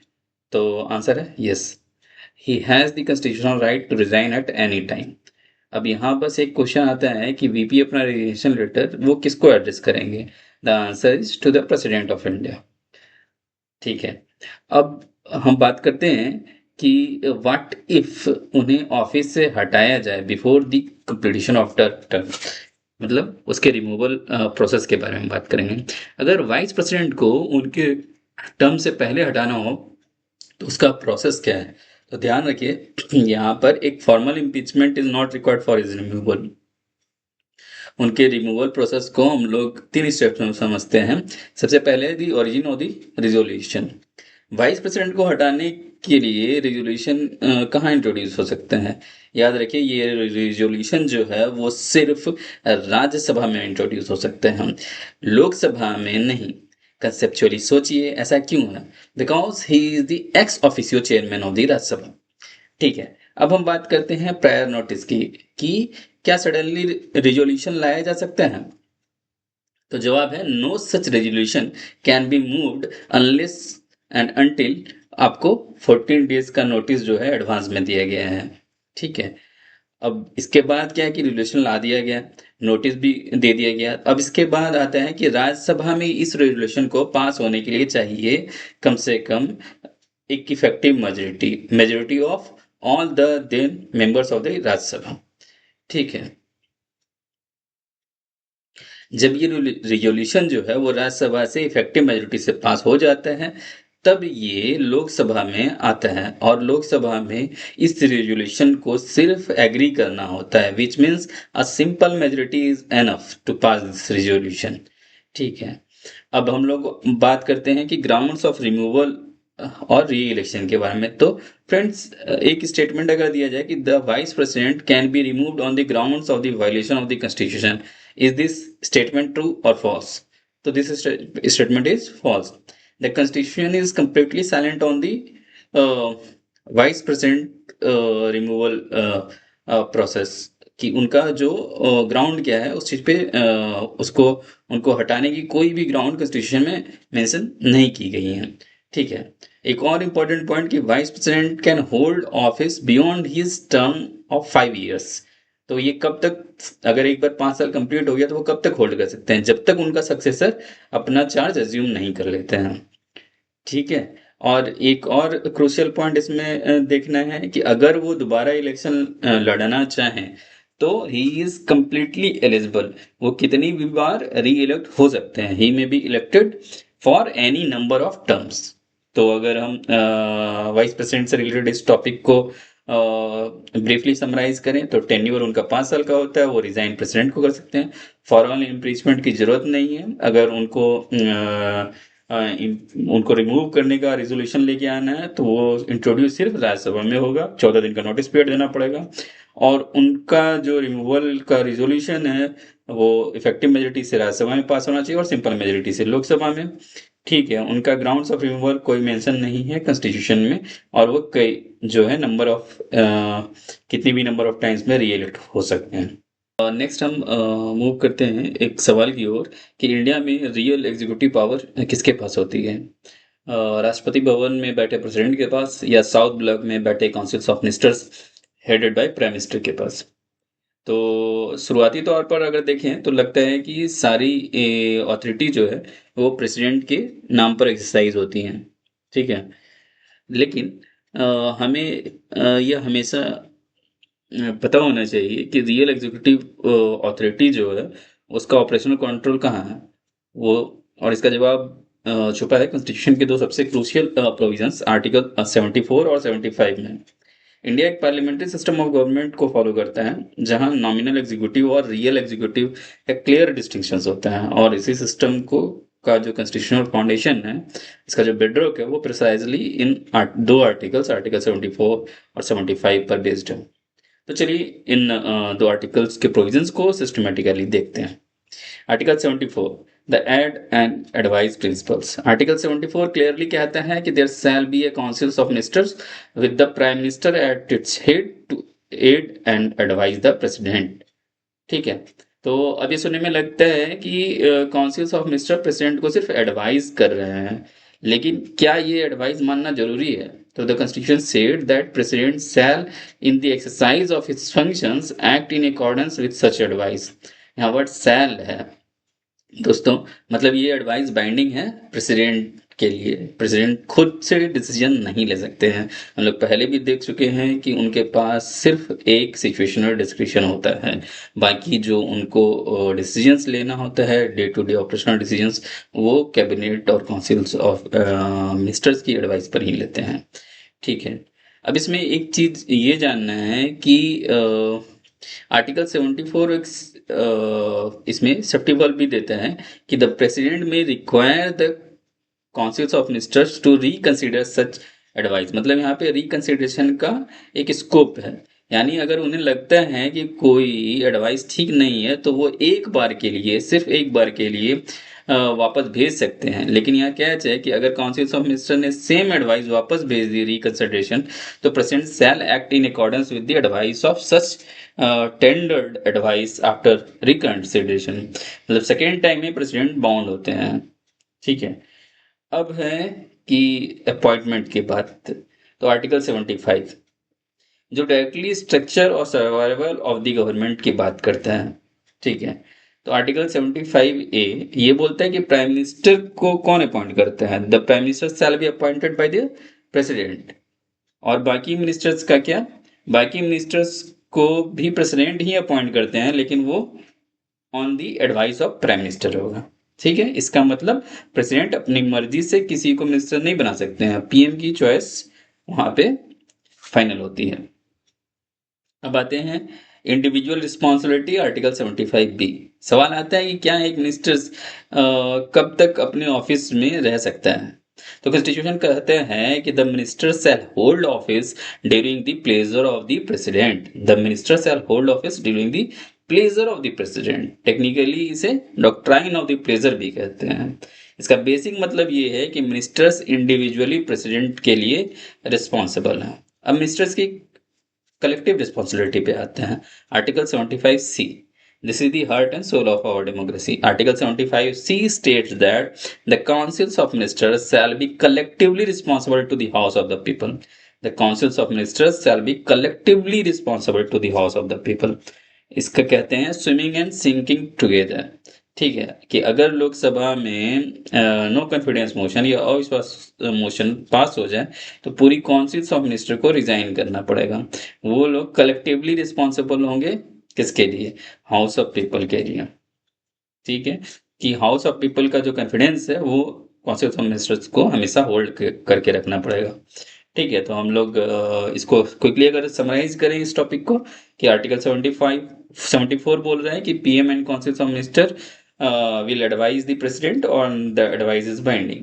Article 75 बोल रहा है PM is appointed by the president, others ministers are appointed by the president only on PM advice. और golden rule of responsibility क्या होता है कि individually ministers hold office during the pleasure of the president, और collectively the entire councils of ministers is responsible to the house of the people. हम discuss करेंगे the office of the prime minister of India। हम समझेंगे उनका appointment term और कुछ important judgments prime minister of India के post से related. तो सबसे पहले बेसिस क्लियर करते हैं कि in our parliamentary system president is merely the nominal executive authority. ये हम देख चुके हैं, इसे हम डी जूरी एग्जीक्यूटिव भी कहते हैं, जबकि प्राइम मिनिस्टर जो है वो रियल एग्जीक्यूटिव अथॉरिटी है या डिफैक्टो एग्जीक्यूटिव भी कहते हैं। अगर सिंपल शब्दों में कहें कि president is the head of the state and prime minister is the head of the government. President is the head of the state and prime minister is the head of the government. ठीक है, अब appointment की बात करें तो article 75 में सिर्फ इतना कहता है कि prime minister shall be appointed by the president. ठीक है, इसके अलावा सिलेक्शन और अपॉइंटमेंट का कोई स्पेसिफिक प्रोसीजर कॉन्स्टिट्यूशन में नहीं दिया गया है। ठीक है, इसमें सिर्फ बताया गया कि prime minister shall be appointed by the president. लेकिन इसका मतलब ये नहीं है कि प्रेसिडेंट अपनी मर्जी से किसी को भी पीएम बना सकते हैं, एब्सोल्युटली नो। ठीक है, पार्लियामेंट्री कन्वेंशन के हिसाब से प्रेसिडेंट को लोकसभा में मेजोरिटी पार्टी के लीडर को ही पीएम अपॉइंट करना होता है। ठीक है, पर ट्विस्ट कब आता है, जब हंग पार्लियामेंट हो या किसी भी पार्टी के पास क्लियर मेजोरिटी ना हो। ऐसी स्थिति में प्रेसिडेंट अपना पर्सनल डिस्क्रिप्शन यूज कर सकते हैं। वो जनरली लार्जेस्ट पार्टी या कोलिशन के लीडर को पीएम अपॉइंट करते हैं और उन्हें 1 महीने के अंदर हाउस में वोट ऑफ कॉन्फिडेंस लाने को कहते हैं। ये डिस्कशन पहली बार 1979 में प्रेसिडेंट नीलम संजीवा रेड्डी ने यूज़ किया था, जब उन्होंने चरण सिंह को पीएम अपॉइंट किया। एक और सिचुएशन जहां प्रेसिडेंट इंडिविजुअल जजमेंट यूज़ करते हैं वो है जब इनकम्बेंट पीएम की सडन डेथ हो जाए और उनका कोई ऑब्वियस सक्सेसर ना हो। जैसे कि 1984 में इंदिरा गांधी जी के असैसिनेशन के बाद प्रेसिडेंट जैल सिंह ने केयरटेकर पीएम की प्रेसिडेंट को इग्नोर करके राजीव गांधी को पीएम अपॉइंट किया। लेकिन याद रखिए, अगर रूलिंग पार्टी अपना नया लीडर इलेक्ट कर लेती है तो प्रेसिडेंट को के पास चॉइस नहीं है, he has to appoint the new elected leader as PM. ठीक है, अब इससे रिलेटेड कुछ सुप्रीम कोर्ट के जजमेंट्स देख लेते हैं। ठीक है, 1980 में दिल्ली हाई कोर्ट की रूलिंग थी कि क्या पीएम बनने के लिए पहले मेजोरिटी प्रूव करना जरूरी है, तो no. The court held that a person does not need to prove his majority in the Lok Sabha before he is appointed as PM. President पहले उन्हें अपॉइंट कर सकते हैं और फिर एक रीजनेबल पीरियड में मेजोरिटी प्रूव करने के लिए कर सकते हैं। वीपी सिंह, नरसिम्हा राव और Atal Bihari Vajpayee were appointed all this वे।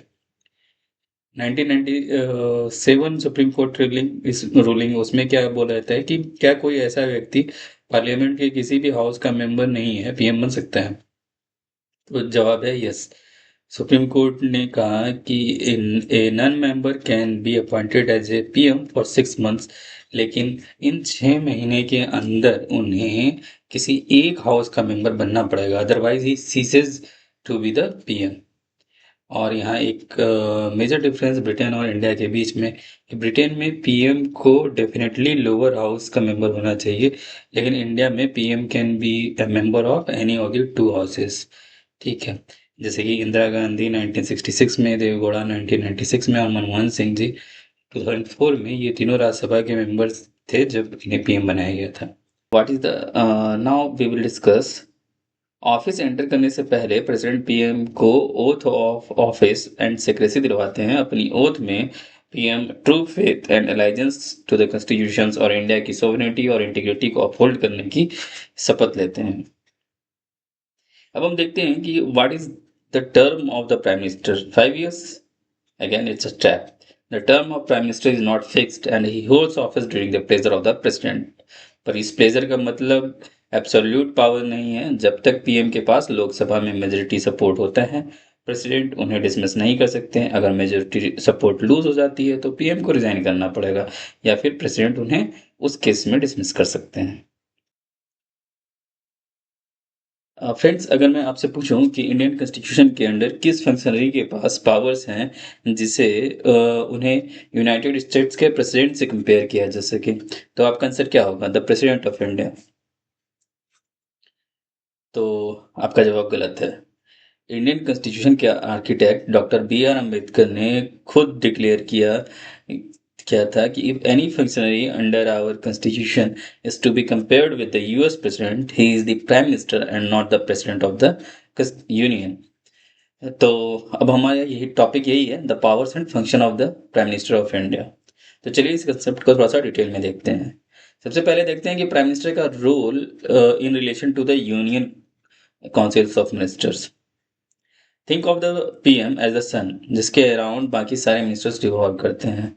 तो अपॉइंटमेंट एंड पोर्टफोलियोज की बात करें तो the president can appoint only those persons and ministers जिनका नाम प्राइम मिनिस्टर्स रिकमेंड करते हैं। किसे होम मिनिस्ट्री मिलेगी, किसे डिफेंस, ये सारे पोर्टफोलियोज एलोकेट और रिसफल करने की जो एब्सोल्यूट पावर है वो पीएम के पास होती है। The boss of the cabinet, अगर किसी मिनिस्टर और पीएम के बीच डिफरेंस ऑफ ओपिनियन हो जाए तो क्या होगा? The PM is supreme. वो उस मिनिस्टर से रिजाइन करने को कह सकते हैं या सीधा प्रेसिडेंट को एडवाइज कर सकते हैं to dismiss that ministers. He presides over the meetings, influences decisions and guides their activities. The sink और स्विम टुगेदर कंसेप्ट, अगर किसी नॉर्मल मिनिस्टर की डेथ हो जाए या वो रिजाइन कर दे तो सिर्फ एक वैकेंसी क्रिएट होती है, जैसे पीएम चाहे तो वो फिल करें या ना करें। बट अगर प्राइम मिनिस्टर खुद रिजाइन कर दें, उनकी डेथ हो जाए, तो पूरी की पूरी काउंसिल्स ऑफ मिनिस्टर ही ऑटोमेटिकली डिसॉल्व हो जाती है। कंप्लीट वैक्यूम इज जनरेटेड क्योंकि PM is the very foundation of the council. Moving to the second pillar, the PM's relationship with the president. The Prime Minister act as the principal channel of communication between the President and the Council of Ministers.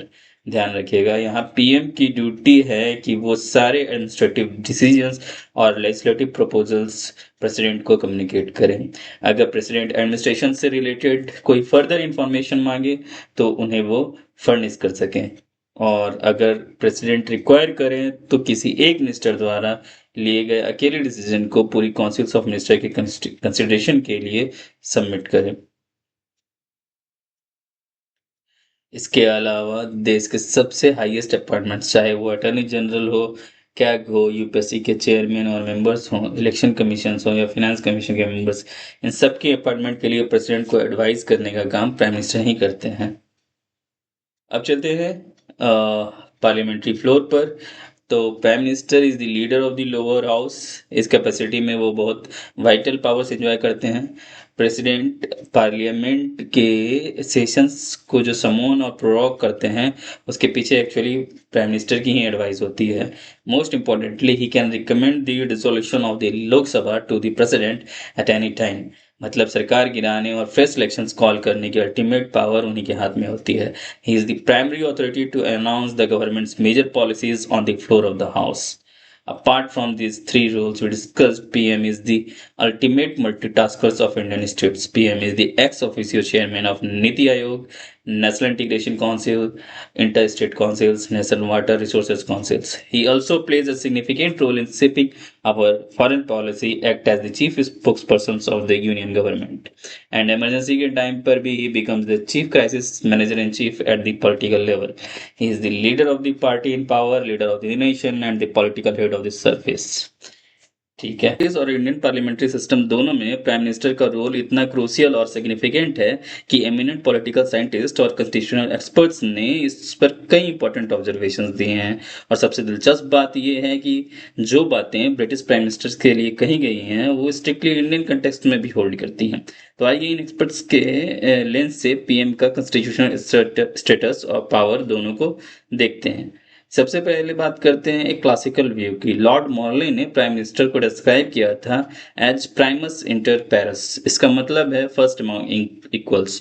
और उन्होंने PM को की stone of cabinet arc भी कहा था। उसका मानना था कि पीएम कैबिनेट के हेड जरूर हैं और उसके आसपास एक्सेप्शनल अथॉरिटी है कि जब उसका टेन्योर चलता है, पर प्रैक्टिकली वो बाकी मिनिस्टर्स के बराबर ही हैं। ठीक है, लेकिन फ्रेंड्स समय के साथ सिस्टम इवॉल्व हुआ है और पीएम की पावर बहुत बढ़ गई है। इसलिए हर्बर्ट मैरिसन ने पॉइंट आउट किया कि आज के टाइम पे पीएम को सिर्फ प्राइमस इंटर पैरस कहना उनकी एक्चुअल पोजीशन के बहुत ही मॉडेस्ट अप्रिसिएशन होगा। इस पावर को और क्लियरली समझते हुए सर विलियम वर्नर हॉर्कट ने पीएम को इंटरस्टेलस लूना माइनोरस बुलाया, यानी a moon among lesser stars. इसी तरह से जो स्कॉलर थे आइवर जेनिंग्स, उन्होंने कहा कि पीएम कोई इक्वल या मून नहीं है, rather he is a sun around which planets revolve. जैसे सोलर सिस्टम में हर प्लैनेट सन की ग्रेविटी से कंट्रोल होता है, वैसे ही पूरा कॉन्स्टिट्यूशनल फ्रेमवर्क पीएम पर डिपेंडेंट है। जेनिंग्स आगे कहते हैं कि PM is the keystone of the constitutions and all roads in the constitution lead to the prime ministers. अगर हम प्राइम मिनिस्टर्स और उनके कैबिनेट के एब्सोल्यूट रिलेशनशिप को देखें तो लास्की का स्टेटमेंट बहुत इम्पैक्टफुल है। लास्की सर कहते हैं कि पीएम कैबिनेट के फॉर्मेशन, उसकी लाइफ और उसकी डेथ तीनों के लिए ही सेंट्रल है। यानी काउंसिल ऑफ मिनिस्टर तभी बनती है जब पीएम चाहते हैं और उनकी रिजाइन करते ही पूरी काउंसिल डिसॉल्व हो जाती है। इसीलिए लास्की ने पीएम को वो पाइवोट बताया था around which the entire government machinery revolve. Friends, आपने अक्सर न्यूज़ में सुना होगा कि X is a cabinet minister, लेकिन Y is a minister of state. तो कभी आपने सोचा है कि इनमें आखिर टेक्निकल डिफरेंस क्या है? जब दोनों ही मिनिस्टर्स हैं तो एक के आगे कैबिनेट और दूसरे के आगे स्टेट क्यों लगता है? तो चलिए अब हम काउंसिल्स ऑफ मिनिस्टर्स की पूरी हायरार्की को समझेंगे। फ्रेंड्स, भारत के पॉलिटिकल स्ट्रक्चर में एट द टॉप जो है all the ministers stands behind the prime minister, the supreme governing authority of the country, जो कि प्राइम मिनिस्टर होते हैं। ये हम लोगों ने पहले देख चुका है। अब पीएम के ठीक नीचे आते हैं हमारी councils of ministers. According to our structure, the councils of minister basically consist of three main categories: cabinet ministers, ministry of state और डेप्यूटी मिनिस्टर्स। इनके बीच का जो डिफरेंस है that strictly lies in their respective ranks, salaries, perks and their political importance. तो चलिए हम उनको एक वन बाय वन करके देखते हैं। सबसे पहले आते हैं कैबिनेट मिनिस्टर्स। ये गवर्नमेंट के हैवी वेट्स होते हैं, the heavy the head of the most important ministries of the central government, जैसे होम, डिफेंस, फाइनेंस और एक्सटर्नल अफेयर्स मिनिस्टर्स। इनका सबसे बड़ा पावर क्या है? They are the actual members of the cabinet, attend its regular meetings and play highly important role in deciding national policies. In simple words, पूरे central government के functions और responsibilities इन्हीं के डिसीजंस पर निर्भर करते हैं। ये कोर डिसीजन मेकिंग बॉडीज हैं। अब आते हैं सेकंड रैंक पर, ministry of states. Ministry of states with independent charge. इनको डायरेक्टली किसी मिनिस्ट्री या डिपार्टमेंट का इंडिपेंडेंट कंट्रोल दे दिया जाता है in their specific ministries. They perform exact the same function and exercise the same power as cabinet minister does. लेकिन catch क्या है? The catch is they are not members of the cabinet. ये cabinet meetings attend नहीं करते हैं unless इनकी अपनी ministry का कोई स्पेसिफिक मुद्दा कैबिनेट में डिस्कस हो रहा हो और इनको स्पेशली इनवाइट किया जाए। अटैच मिनिस्ट्री ऑफ स्टेट्स, ये एमओएस इंडिपेंडेंट नहीं होते हैं, बल्कि इनको सीनियर कैबिनेट मिनिस्ट्री के साथ अटैच कर दिए जाते हैं। इनको या तो मिनिस्ट्री के स्पेसिफिक डिपार्टमेंट दिए जाते हैं या specific items of work allocate किए जाते हैं। हायरार्की में तीसरे नंबर पर आते हैं डिप्टी मिनिस्टर्स। इनके पास किसी भी मिनिस्ट्री या डिपार्टमेंट का इंडिपेंडेंट चार्ज नहीं होता है। इनका प्राइमरी रोल इनको असिस्ट करना होता है। ये कैबिनेट मिनिस्टर्स या मिनिस्टर्स ऑफ स्टेट्स के साथ अटैच किए जाते हैं ताकि उन्हें एडमिनिस्ट्रेटिव, पॉलिटिकल और पार्लियामेंट्री ड्यूटीज में हेल्प कर सकें। Friends, let's quickly wrap up the pyramid of council of ministers. तो सबसे ऊपर है प्राइम मिनिस्टर्स, उनके ठीक नीचे हैं कैबिनेट मिनिस्टर्स जो कि कोर पॉलिसी मेकर्स विद की पोर्टफोलियोज होते हैं। उनके नीचे आते हैं मिनिस्ट्री ऑफ स्टेट्स, इंडिपेंडेंट या अटैच्ड, और फिर आते हैं deputy ministers for assistance. Friends, हम नेक्स्ट क्वेश्चन आते हैं कि क्या काउंसिल्स ऑफ मिनिस्टर और कैबिनेट को एक ही समझा जा सकता है?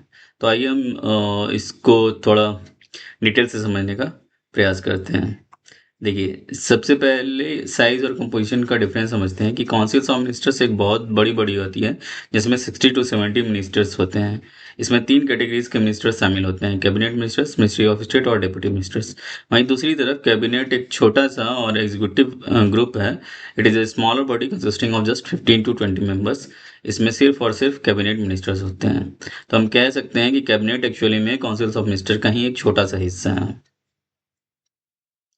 अब आते हैं वर्किंग मैकेनिज्म पे कि क्या 70 मिनिस्टर्स रोज एक रूम में बैठकर देश चला सकते हैं?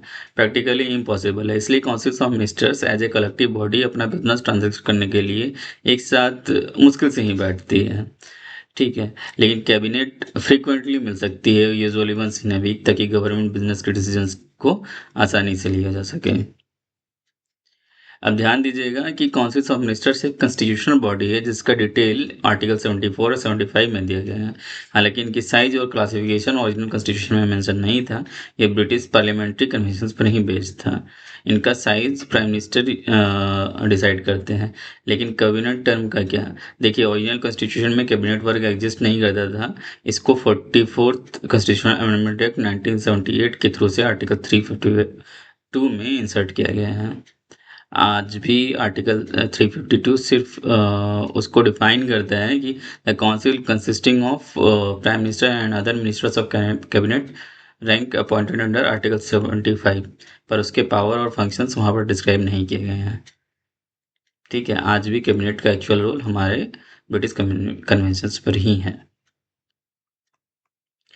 ठीक है, अब हम लोग आते हैं किचन कैबिनेट पर। फ्रेंड्स, इमेजिन कीजिए कि देश पर अचानक से नेशनल सिक्योरिटी क्राइसिस आ जाए। प्राइम मिनिस्टर्स को एक रात के अंदर एक टॉप सीक्रेट क्रिटिकल डिसीजन लेना है। अब क्या पीएम अपने सारे काउंसिल्स ऑफ मिनिस्टर्स को बुलाएंगे? नहीं, वो अपने टॉप 15-20 मिनिस्टर्स के वाले फॉर्मल कैबिनेट की मीटिंग बुलाएंगे। शायद वो भी नहीं। तो आखिर सबसे क्रूशियल डिसीजंस कहाँ ले जाता है? तो हम लोग आज समझेंगे इसी कंसेप्ट को। इसको बोलते हैं kitchen cabinet. What is kitchen cabinet? ये बेसिकली एक इनफॉर्मल एक्स्ट्रा कॉन्स्टिट्यूशनल बॉडी है। इसमें प्राइम मिनिस्टर्स और उनके 2 से 4 सबसे ट्रस्टेड और इन्फ्लुएंशियल लोग होते हैं जिन पर पीएम को पूरा भरोसा होता है और जिससे वो हर प्रॉब्लम ओपनली डिस्कस कर सकते हैं। तो अब आप सोच रहे होंगे कि जब फॉर्मल कैबिनेट ऑलरेडी है तो इस एक्स्ट्रा कॉन्स्टिट्यूशनल बॉडी को सेटअप करने की जरूरत ही क्या है? पीएम इस डिवाइस को इसलिए रिसोर्ट करते हैं क्योंकि इसके पीछे कुछ प्रैक्टिकल फ़ायदे हैं। हाई एफिशिएंसी, क्योंकि ये बहुत ही स्मॉल होती है। It acts as a more efficient decision making body compare to a large formal cabinet. Speed and agility, बड़े कैबिनेट को बुलाना और सबका कंसेंसस बनाना टाइम कंज्यूमिंग होता है।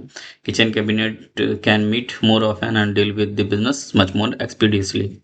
और सिक्रेसी की बात करें तो नेशनल सिक्योरिटी एक सेंसिटिव सब्जेक्ट है, और ऐसे टॉपिक्स पर पीएम को टॉप सीक्रेट डिस्कशन करने होते हैं, और इस छोटे से ग्रुप के थ्रू सिक्रेसी मेंटेन करना काफ़ी आसान हो जाता है। लेकिन इसका कुछ जो किचन कैबिनेट है उनका क्रिटिसिज्म भी है कि इट अंडरमाइंस द कैबिनेट। जब सारे डिसीजंस 3-4 लोग मिलकर बंद कमरे में लेंगे तो it reduces the authority and status of the formal cabinet. ठीक है। और सर्क्यूमेंटिंग लीगल प्रोसेस, ये सबसे बड़ा कंसर्न है कि किचन कैबिनेट आउटसाइड पर्सन्स को भी फंक्शनिंग में इन्फ्लुएंशियल रोल प्ले करने का मौका देता है, जो डायरेक्टली हमारे कॉन्स्टिट्यूशनल और लीगल प्रोसेस को बाईपास करते हैं। ठीक है। तो ये पूरा डिस्कशन था काउंसिल ऑफ मिनिस्टर्स के बारे में। Now we will take another important union executive, that is the attorney general of India. ठीक है फ्रेंड्स, अब नेक्स्ट क्वेश्चन ये है कि अगर गवर्नमेंट ऑफ इंडिया के खिलाफ सुप्रीम कोर्ट में कोई बड़ा कॉन्स्टिट्यूशनल केस फाइल हो जाए तो सरकार को डिफेंड करने कोर्ट में कौन खड़ा होगा?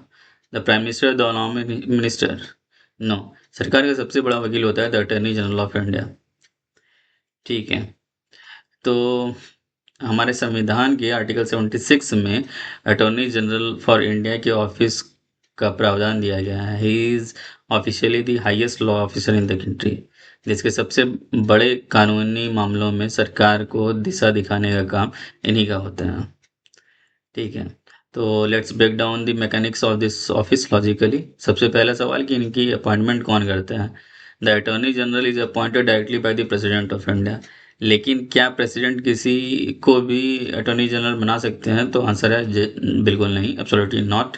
क्वालिफिकेशन का एक बहुत स्ट्रिक्ट क्राइटेरिया है। एजी बनने के लिए एक व्यक्ति को उस लेवल का होना चाहिए कि वो सुप्रीम कोर्ट का जज अपॉइंट होने के लायक हो।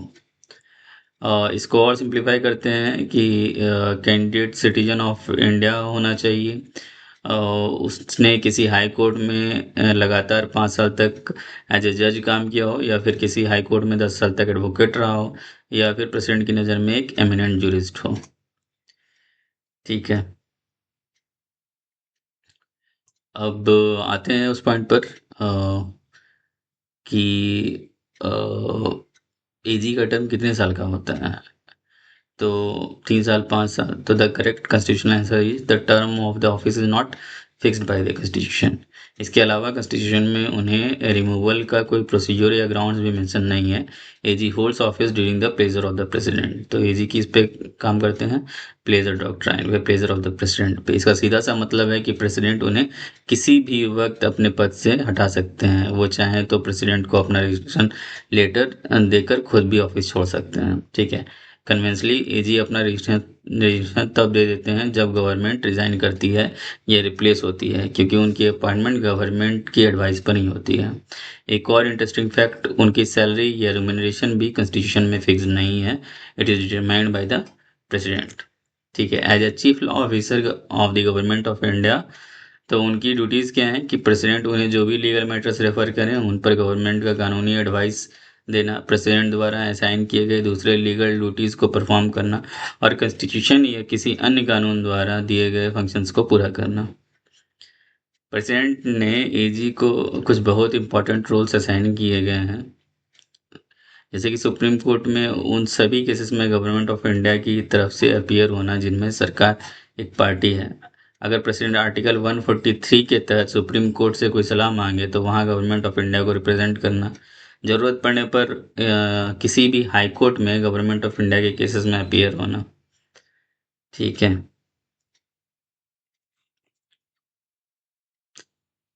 अच्छा, अटॉर्नी जनरल को टेरिटरी ऑफ इंडिया के सभी कोर्ट्स में राइट ऑफ ऑडियंस मिलता है। ठीक है।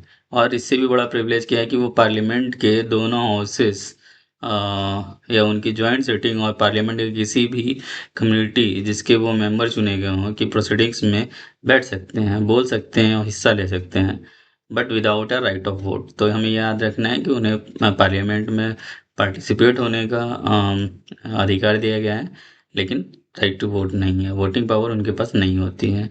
उन्हें वही सारे प्रिविलेज और इम्यूनिटीज मिलते हैं जो एक मेंबर ऑफ पार्लियामेंट को मिलता है। ठीक है, अब हमें ये ध्यान रखना है कि attorney general is not a full time council of the government.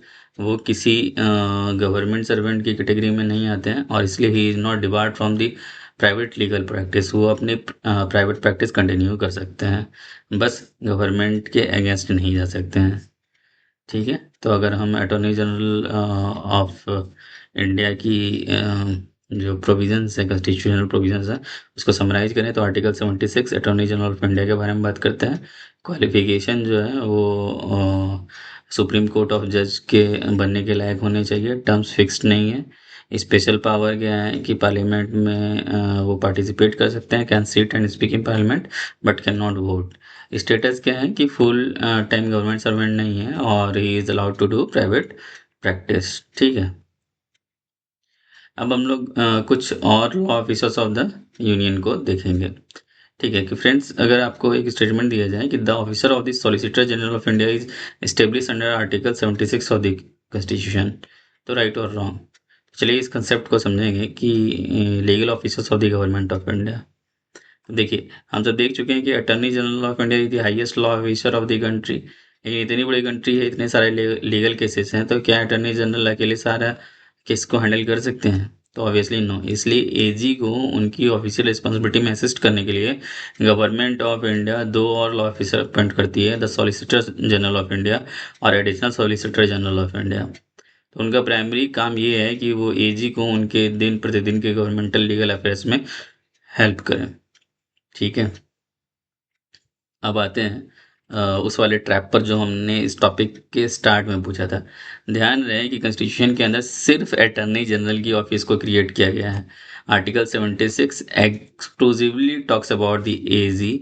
It does not mention the solicitor general of और एडिशनल सॉलिसिटर जनरल एनीवेयर। इसका मतलब क्या है? इसका सीधा सा अर्थ है कि एजी एक कॉन्स्टिट्यूशनल पोस्ट है, जबकि सॉलिसिटर जनरल ऑफ इंडिया एक स्टेचुअरी या सबऑर्डिनेट पोस्ट है, कॉन्स्टिट्यूशनल पोस्ट नहीं है। क्या है? सिर्फ अटॉर्नी जनरल एक कॉन्स्टिट्यूशनल पोस्ट है, लेकिन सॉलिसिटर जनरल और एडिशनल सॉलिसिटर जनरल एक कॉन्स्टिट्यूशनल पोस्ट नहीं है। ठीक है, तो एक और कॉमन डाउट आ सकते हैं कि अगर एजी हाईएस्ट लॉ ऑफिसर है तो क्या वो कैबिनेट मिनिस्टर के बराबर है, is part of the cabinet? तो ऐसा नहीं है। AG is not a member of the central cabinet. Government के पास लीगल मैटर्स गवर्नमेंट लेवल पर देखने के लिए सेंट्रल कैबिनेट में एक सेपरेट लॉ मिनिस्टर होते हैं। ठीक है, तो एजी और लॉ मिनिस्टर का फंक्शंस अलग अलग है। लॉ मिनिस्टर पॉलिटिकल एग्जीक्यूटिव का हिस्सा है, जबकि एजी और सॉलिसिटर जनरल जो है वो लीगल एडवाइजर्स के रूप में काम करते हैं। ठीक है, तो दोस्तों अब आज का लेक्चर कंक्लूड करते हुए एक पावरफुल थॉट के साथ एंड करते हैं, जो कि है प्लेटो का एक famous injection. The punishment suffered by the wise who refuse to take part in the government is to suffer under the government of bad men. The punishment suffered by the wise who refuse to take part in government is to suffer under the government of bad men. इसका सीधा सा मतलब है कि अगर समझ के लोग जो एजुकेटेड हैं, अवेयर हैं और जिनके पास इंटीग्रिटी है, अगर वो पॉलिटिकल प्रोसेस से दूर रहेंगे तो सिस्टम खाली नहीं रहेगा, उस जगह को कोई और फिल करेगा, और अक्सर वो लोग होंगे जो पावर का मिसयूज़ करते हैं। ठीक है, इसी बात को बी आर अम्बेडकर ने भी कॉन्स्टिट्यूशन असेंबली में इन्फोर्स किया था कि constitution is only as good as the people who implement it. मतलब कॉन्स्टिट्यूशन चाहे कितना भी परफेक्ट क्यों ना हो, अगर उसको चलाने वाले लोग ठीक नहीं हैं तो आउटकम्स भी फ्लॉड होंगे। तो फाइनल टेक अवे क्या है कि पॉलिटिकल एपाथी सिर्फ पैसिव चॉइस नहीं है, इट हैज़ कंसिक्वेंसेस। अगर हम सिस्टम से डिसंगेज करते रहेंगे तो हम अपना मोरल राइट भी लूज़ कर देते हैं, और बाद में गवर्नेंस को सिटिलाइज करने का कोई मतलब नहीं है। ठीक है, और इस साइकिल को तोड़ने का सिर्फ एक ही तरीका है, active and informed participations. Democracy सिर्फ एक राइट नहीं है, एक रिस्पॉन्सिबिलिटी है। अगर आप सिस्टम में इंगेज नहीं करते तो आप इनडायरेक्टली उन लोगों को इनवाइट कर रहे होते हैं जो सिस्टम को डिस्टॉर्ट करेंगे। So friends, the antidote to bad governance is not ignorance but participation. So इसी थॉट के साथ आज का सेशन यही कंक्लूड करते हैं। Keep studying, keep analysing and most importantly be an active citizen, not a passive observer. और हाँ दोस्तों, अगर आपको ये वीडियो हेल्पफुल लगा तो प्लीज़ इसे लाइक करें और अपने फ्रेंड्स के साथ शेयर करें, और ऐसे ही अपडेट्स के लिए चैनल को सब्सक्राइब करना ना भूलें। और हाँ, अगर आपको complete exam relevant study material चाहिए तो हमारा टेलीग्राम चैनल ज्वाइन कर सकते हैं। उसका लिंक नीचे डिस्क्रिप्शन में दिया हुआ रहेगा। Thanks for watching.